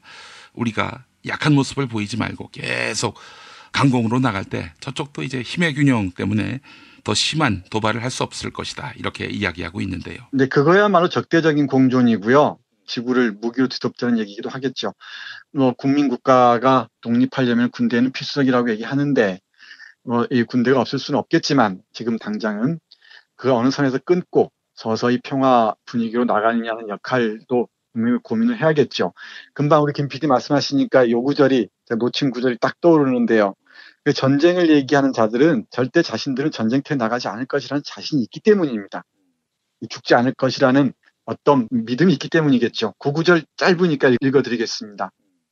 생각해 보세요. 영웅적인 용맹함을 가장 내세우는 사람들, 전쟁에서의 업적과 위험을 가장 열렬하게 찬양하는 사람들이 누굴까요? 바로 전쟁에서 가장 안전한 사람들입니다. 교수들, 정치가들, 술집에서 정치 얘기에 열을 올리는 사람들, 그야말로 노인들의 합창이지요. 네, 어떻습니까? 예. 네, 그러니까 자신들은 전쟁에서 어떤 희생도 당하지 않을 것이다. 어떤 고통도 당하지 않을 것이다. 라고 생각하는 어리석은 자들, 이걸 파우스트 협정이라고 하는데 이런 자들이 전쟁이나 적대감을 계속 부추기는 거겠죠.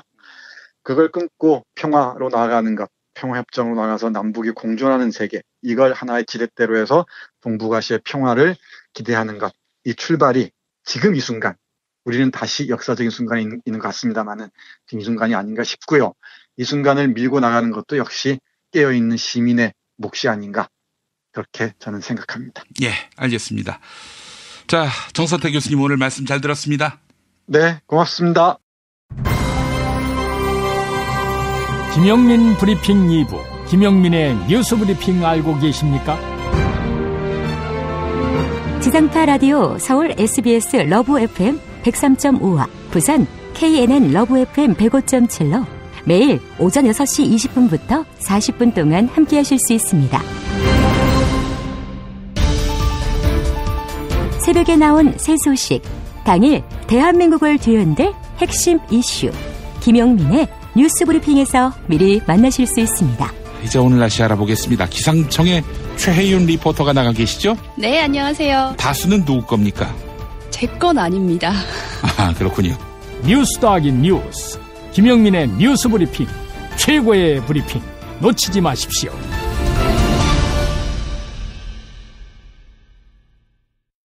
도올 김용옥 선생의 마가복음 강해로 여러분을 초대합니다. 이 마가복음이라는 게 대단히 중요합니다. 왜냐하면 복음서의 원형이기 때문에. 원형. 매주 일요일 아침 11시 서울 서대문구 충정로 20, 서울 지하철 충정로역 9번 출구 앞에 있는 벙커원에서 도울과 만나세요. 율법을 믿으시겠다고? 신약이 율법의 완성이라고? 얼어빠질 그따위 기독교 내 입 앞에서 제발 입도 뻥끗 터지지 말아요. 그런 소리는. 벙커원 교회 일요일 예배를 겸하는 이 자리. 도울이 진리와 생명이었던 예수를 원형 그대로 복원합니다. 그 십자가를 과감하게 걸머지고 돌아가신 예수를 말하지 아니하고 믿으면 너는 금방 축복받을 일만 남았다. 이게 한국 목사들 99%의 거짓말 설교예요. 도울의 마가복음 설교는 따로 녹화 녹음되지 않으며 현장에서만 만나실 수 있습니다. 도울 선생의 마가복음 설교는 2월 4일부터 진행됩니다.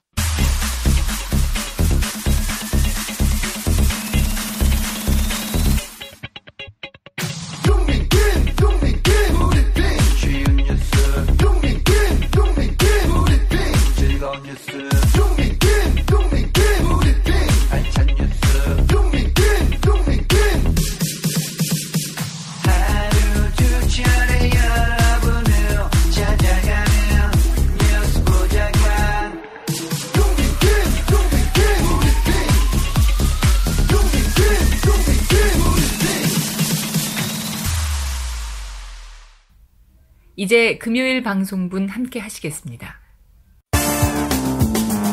오늘을 읽는 책, 문학평론가인 국민대학교 국문학과 정선태 교수와 함께합니다. 국민대학교 한국어문학부 국어국문전공 정선태 교수님과 함께하겠습니다. 교수님. 네, 안녕하세요. 예, 벌써 또 주말이네요. 네, 그렇습니다. 요즘 교수님 방송 함께하면서 시의 가치를 다시 한번 되새기게 됩니다.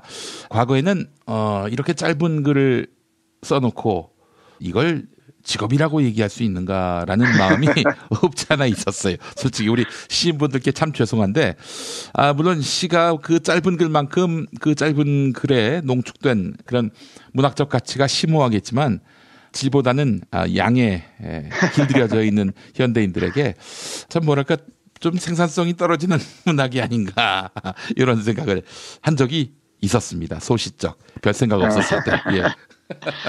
그 짤막한 글의 삶의 풍경들, 자연의 풍경들을 응축해낸다는 게 쉬운 일이 아니죠. 예, 그래서 반성을 하게 됐고요. 요즘 참 소개해 주시는 작품마다 이 짧은 말을 만들어내기 위해서 얼마나 대단한 공력과 시간이 필요했을까 하는 그런 생각을 했습니다. 네, 맞습니다. 그 언어의 조탁이라 그러죠. 갈고 닦는다 그러는데 그 언어를 갈고 닦아서 한 편의 시로 생산해내기까지 얼마나 많은 시간들이 걸렸겠습니까? 물론 뭐 그런 어려운 시도 있지만 또 자연스럽게 우리 마음의 흐름을 표현하는 것도 좋은 시간 될 수 있죠, 얼마든지. 예. 그런데 인류의 예술사를 쭉 보면은 문자가 쓰이기 시작한 이후 가장 오래된 장르 중에 하나가 바로 시입니다. 뭐 동서양을 막론하고 우리가 아는 소설이나 이런 건 꽤 늦은 시기에 나오는데 시는 오랫동안의 전통을 자랑합니다. 예컨대 중국의 시경이라는 대모음집이 있죠. 그리고 서양의 일리아드 오디세이부터 그리스 로마 시대 서정시 서사시대까지 포함하면은 시의 역사는 그야말로 장구합니다. 예. 그래서 시를 깊이 이해하다 보면은 여백을 음미할 줄 알게 되고요. 우리가 언어로 표현하지 못하는 지점까지 응시하게 되는 힘을 발견할 수가 있을 겁니다. 그래서 말이죠. 오늘 만나게 될 정지용 시인은 기대가 됩니다. 제가 시를 많이 알지는 않지만 향수의 주인공 아닙니까? 정지용 씨. 네, 그렇습니다. 예. 모처럼 아는 게 나와가지고 반가웠다는 얘기를 드리고 싶었던 겁니다. 아닙니다. 우리 김 PD 저하고 시 읽어온 게 얼만데요. 네, 맞습니다. 향수의 시인이고요. 한국을 대표하는 둘째가라면 서러워할 시인 중에 한 사람입니다. 근데 이분은 왜 월북을 했던 겁니까? 충북 옥천에서 태어나서 서울에서 공부하고 또 일본에서 공부하고 하다가 대단히 서정적인 시들을 많이 썼죠. 우리가 모더니즘 계열 중에 이미지즘 시라는 게 있습니다. 예. 쉽게 말씀드리자면은 시를 그림처럼 쓰는 거죠. 회화적 이미지들을 대거 동원한 그런 시를 씁니다. 순수 서정 시인에 가까운데 이런 사람이 사상에 끄달릴 이유가 별로 없었죠. 예. 이념적으로 어느 쪽으로 편향돼 있어서 가능성은 높지 않은데 많은 사람들의 연구에 따르면 1950년 전쟁 중에 좌파 제자들에 의해서 납북된 것으로 알려져 있어요. 납북된 겁니까? 네. 전쟁 중인 1950년 9월 달에 사망한 것으로 알려져 있는데 그러니까 월북과 납북은 분명히 다르죠. 예. 월북은 자발적으로 북한 체제를 선택했다면 납북은 강제성이 강합니다. 예. 이광수의 예가 대표적이죠. 월북 시인이라고 부르기보다는 납북 시인이라고 하는 게 좋을 것 같습니다. 1959년에 세상을 떠났다고요? 1950년 9월로 알고 있습니다. 전쟁 중에 말이죠? 네. 전쟁 중에 납북되어서 사망한 걸로 알려져 있습니다. 그러면은 어떻게 전쟁 와중에 이렇게 폭격이나 이런 사고로 세상을 떠난 겁니까? 글쎄 1950년 9월 25일이니까 전쟁이 아주 격렬했을 때잖아요. 서울이 수복될 그 즈음 같은데요. 네, 그 즈음이죠. 그 즈음이니까 납북되는 과정에서 폭격이나 이런 걸 맞이했을 수도 있죠. 정확한 건 제가 아직 모르겠습니다. 예. 이게 공부하지 않은 질문을 하시면 어떡합니까? 어제 우리 대통령 신년 기자회견 할 때도 네. 어떤 이상한 박아무개라는 기자가 요상한 질문을 하던데. 네. 그렇게 상대방을 곤혹스럽게 만들면요. 곤혹스럽게 한 주체가 매우 큰 보람을 느낍니다. 통쾌합니까? 예, 그렇습니다, 교수님. 죄송하지만. 네, 사망 원인은 정확히 모르겠습니다. 전쟁통에 돌아가신 것은 맞는 것 같습니다. 그렇군요. 참 하여간 정지용 시인이 납북된 것이다. 근데 월북으로 이렇게 하는 분들이 많이 있어서. 네, 근데 납북이 아마 맞는 것 같습니다. 예.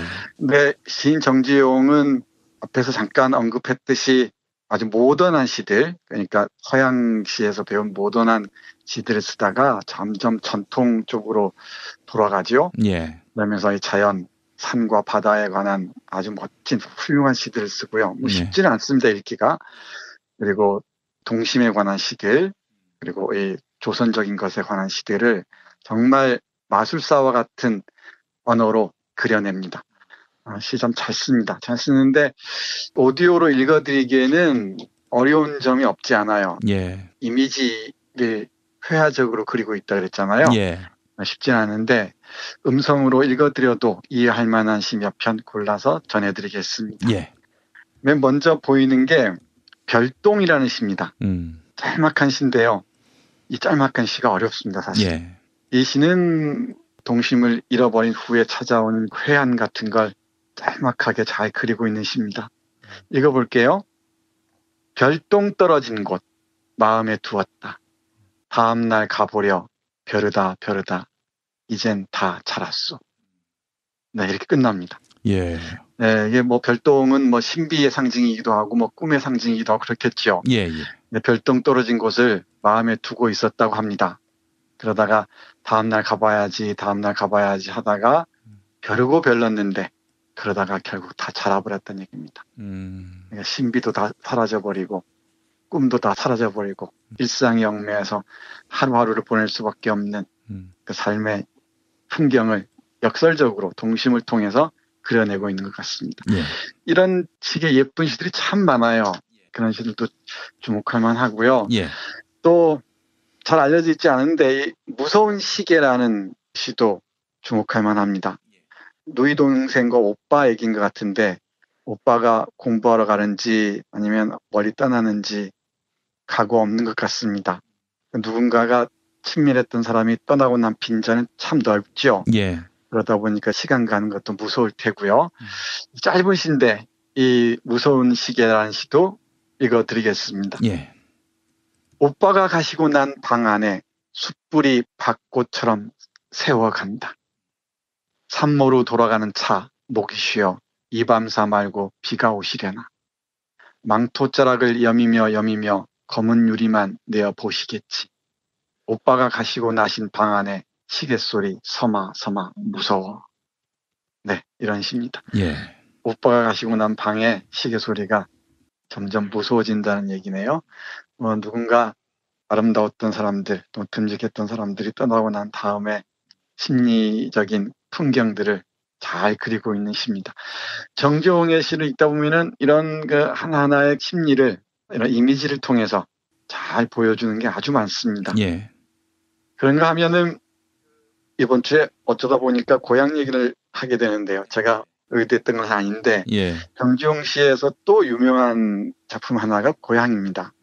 아까 향수 말씀하셨는데 향수도 노래로 불려지잖아요. 예. 고향도 가곡이 있습니다. 고향 가곡이 있습니다. 예. 한번 들어보시면 좋을 것 같은데 식민시대 고향을 떠나야 했던 지식인의 그 마음이 어디를 향하고 있는지 볼 수가 있을 것 같습니다. 예. 고향에 돌아와도 그리던 고향은 아니려뇨. 산꽁이 알을 품고 뻐꾸기 제철에 올 것만 마음은 제 고향 지니지 않고 먼 항구로 또 도는 구름. 오늘도 매 끝에 홀로 오르니 흰점 꽃이 인정스레 웃고 어린 시절에 불던 풀피리 소리 아니 나고 메마른 입술에 쓰디쓰다. 고향에 돌아와도 그리던 하늘만이 노푸르구나. 네, 이런 작품입니다. 이건 굳이 설명이 필요 없을 것 같습니다. 우리에게 잃어버린 고향이란 무엇인지를 거의 80년이 지났는데도 정지용 선생의 말을 듣지 않더라도 아주 아슴하게 떠오르는 것 같습니다. 예. 그런데 정작 제가 오늘 정지용 씨를 고른 이유는 향수 때문도 아니고 금방 고향 때문도 아니고 유리창 때문입니다. 요즘 교과서에서 다들 배우는데요. 오늘 날씨가 참 춥잖아요. 예. 겨울에 유리창에 호하고 입김을 불고 거기다가 이 낙서처럼 한 사람들이 많이 있죠. 그 장면을 떠올리시면 될 것 같습니다. 이 유리창이라는 시가 두 편이 있는데 그중에 유리창 1은 자식을 잃고 쓴 시로 잘 알려져 있습니다. 추운 밤에 유리창가에 서서 입김을 호호 불면서 죽은 아이의 모습을 그렸겠죠. 그러니까 어둠이 밀려오면서 입김을 부는 데 따라서 오면서 아이가 저 멀리 갔다가 다시 오고 하는 그 모습을 떠올리시면 될 것 같습니다. 참 잘 쓴 시입니다. 예. 읽어볼게요. 유리창 1. 유리에 차고 슬픈 것이 어린거린다. 열 없이 붙어서서 입김을 흐리우니 길들은 양 언 날개를 파닥거린다. 지우고 보고 지우고 보아도 새까만 밤이 밀려나가고 밀려와 부딪히고 물먹은 별이 반짝 보석처럼 박힌다.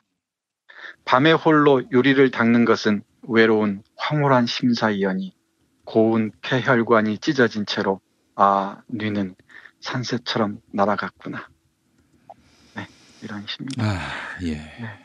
여기 물먹은 별이 반짝 보석처럼 박힌다 라는 구절이 오랫동안 남습니다. 물먹은 별. 모두 다 사랑하리란 노래가 있습니다. 목마른 저달도라는 부분이 있는데 네. 영향을 받은 거 아닌가요? 알 수 없죠, 그건. 네, 물 먹은 별이 무슨 뜻일까요? 별이 이제 누군가에게 기만을 당한 것은 아닌가.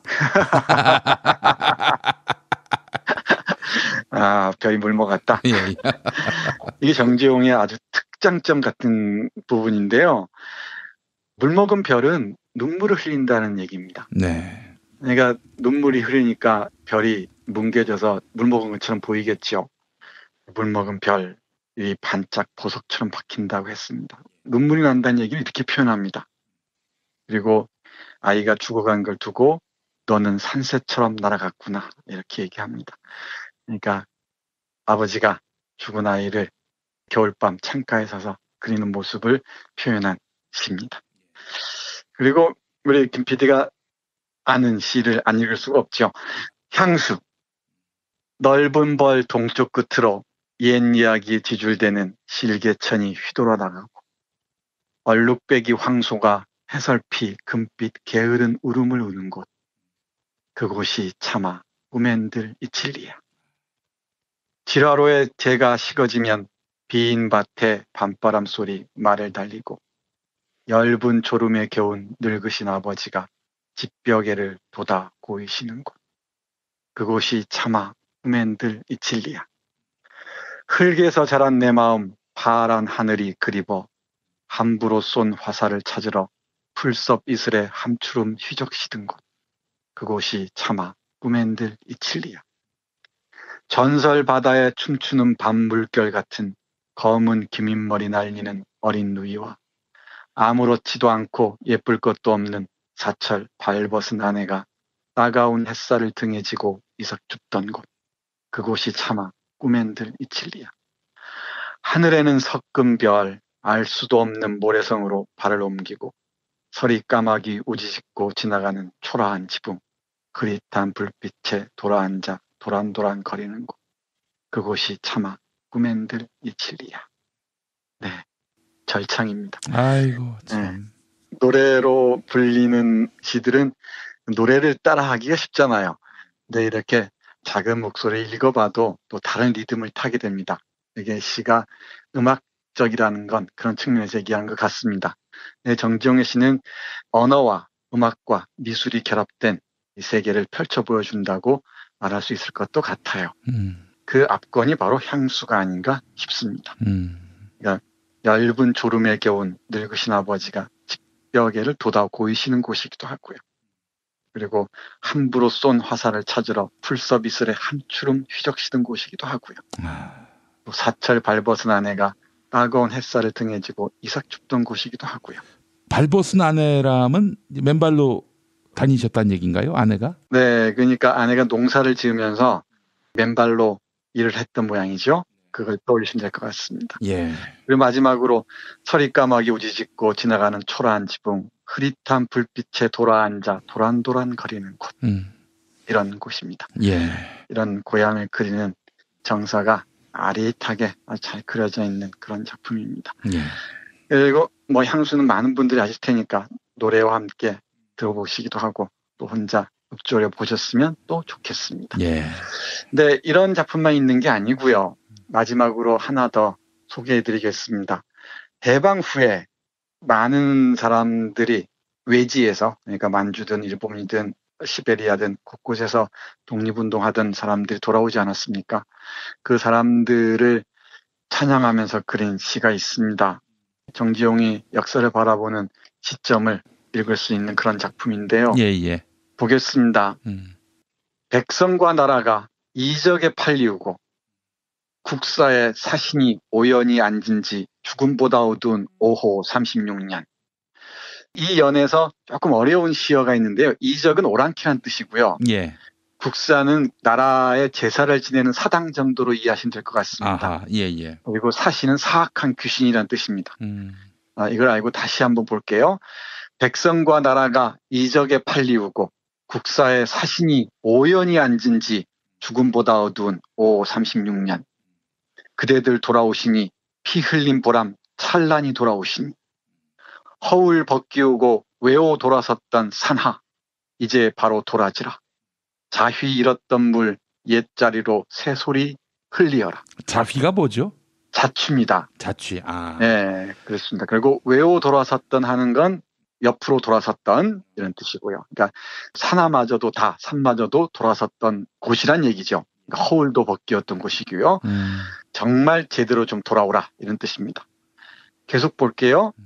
그대들 돌아오시니 피 흘리신 보람 찬란히 돌아오시니 밭이랑 문이 우고 곡식 아서가고 이바지 하올 가음마저 없어 금이는 커니와 전짐 떨리지 않은 융이 그대로 베일 밖에. 이거 좀 어렵죠, 이 부분도. 예. 밭이랑이 무너지고 곡식 빼앗기고 이바지하다는 얘기는 여기저기 선물하다는 뜻이죠. 예. 이바지하다. 네, 그러니까 이바지할 그 가음마저 어떤 여유마저 없어 금이는 비단 옷이죠. 비단 옷은 말할 것도 없거니와 전진 떨리지 않은, 전진은 전쟁터에서 입은 먼지 같은 것입니다. 이 전진이라 그러죠. 예. 아직 그 전쟁통의 그 먼지 아직 떨어지지 않은 융이는 갑옷을 얘기합니다. 그러니까 독립운동을 한 사람들의 모습을 형용하고 있는 것으로 보시면 될 것 같습니다. 예.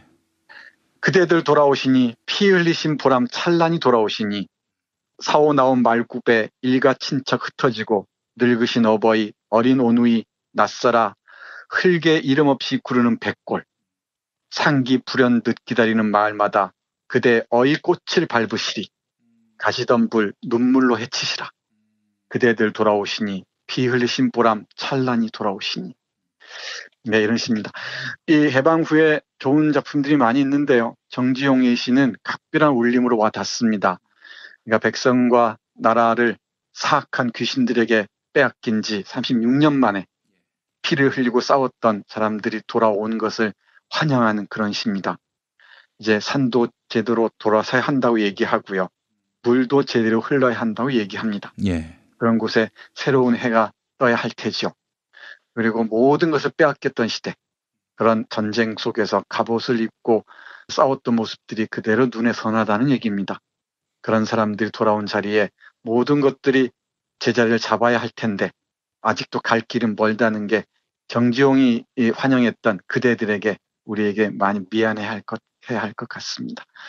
그래서 지금 우리가 맞이하고 있는 여러 가지 정치적 상황, 국내적 상황들이 정지용이 그렸던 그대들에게 정말 찬란한 길을 열어주는 그리고 덜 미안하게 하는 방법이 아닐까 그런 생각을 해봅니다. 예, 자 그렇게 나라의 독립을 위해 싸웠던 분들은 하지만 분단 또 전쟁통 그리고 이후에 남이나 북이나 개발이라는 명분 아래 독재가 횡행하지 않았습니까? 이 과정에서 남북 모두 주변인이 되고 사회의 왕따가 되고 그 가치가 완전히 훼손되고 그야말로 깃발만 나부끼는 그런 신세가 됐는데요. 참 부끄러운 우리의 지난 해방 이후의 역사가 아닌가 하는 생각을 해봅니다. 네, 그런 반면에 이런 사악한 귀신들의 지배체제하에서 호의호식했던 자들이 지금까지 이 땅에서 사라지지 않고 있다는 것, 사라지기는커녕 오만한 모습으로 우리를 옥죄고 있다는 것도 명심해야 할 것 같습니다. 정지용의 시세계가 대단히 다채로운데요. 그대들 돌아오시니까지 함께 봐야 그 세계를 입체적으로 조망할 수 있지 않을까 그런 생각을 합니다. 이 시편 마지막으로 다시 한번 읽어드릴까요? 예.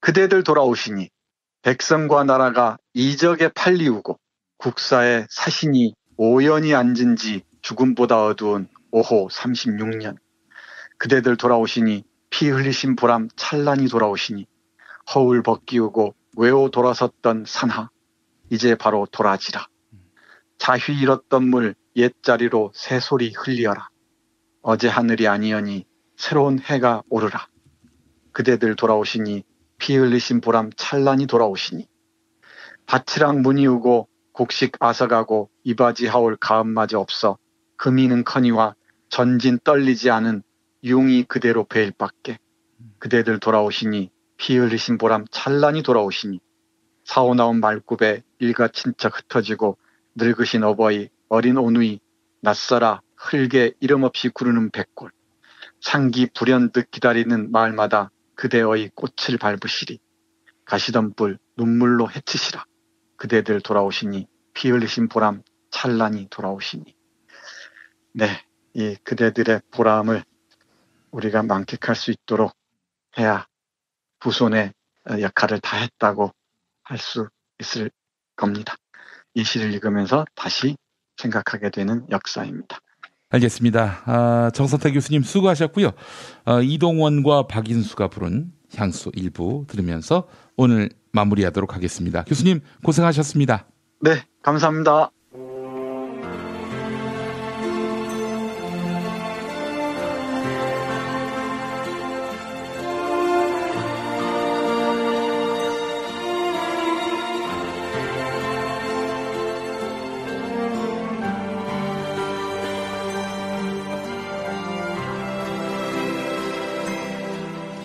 넓은 벌동 쪽 끝으로 옛 이야기 지질대는 실개천이 휘돌아 나가고 얼룩배기 황소가 해설피 금빛 게으른 울음을 우는 곳 그곳이 참아 꿈엔 들리칠 리가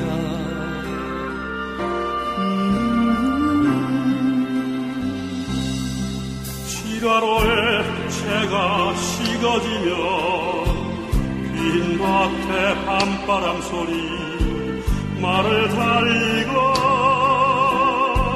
엷은 졸음에 겨운 늙으신 아버지가 지평에를 돌아 거이시는 곳 그것이 참아 꿈엔 들리치리라 흙에서 자란 내 마음 파란 하늘빛이 그리워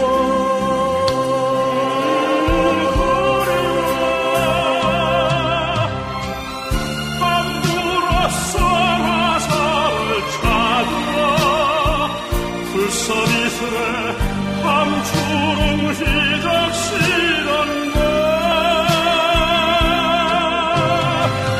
그곳이 참아 꿈엔도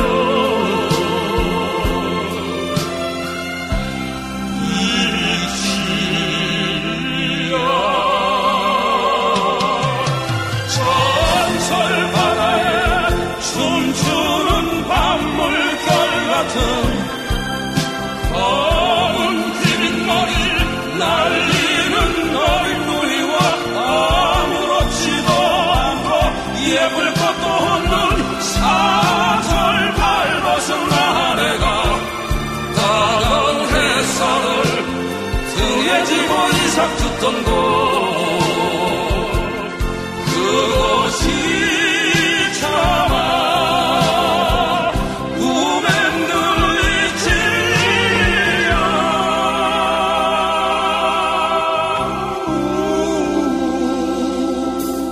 하늘에는 성군별 알 수도 없는 모래성으로 발을 옮기고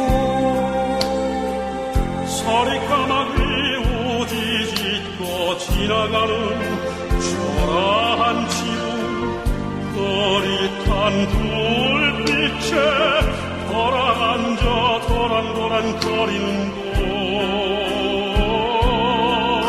그곳이 참아 꿈엔도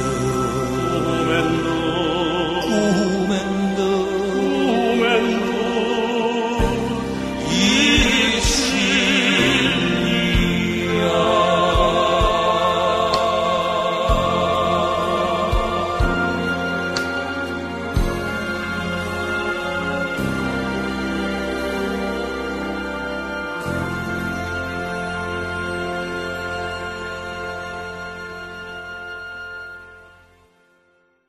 지금까지 김용민 브리핑, 정선태 교수의 오늘을 읽는 책, 주간방송 종합편과 함께 하셨습니다.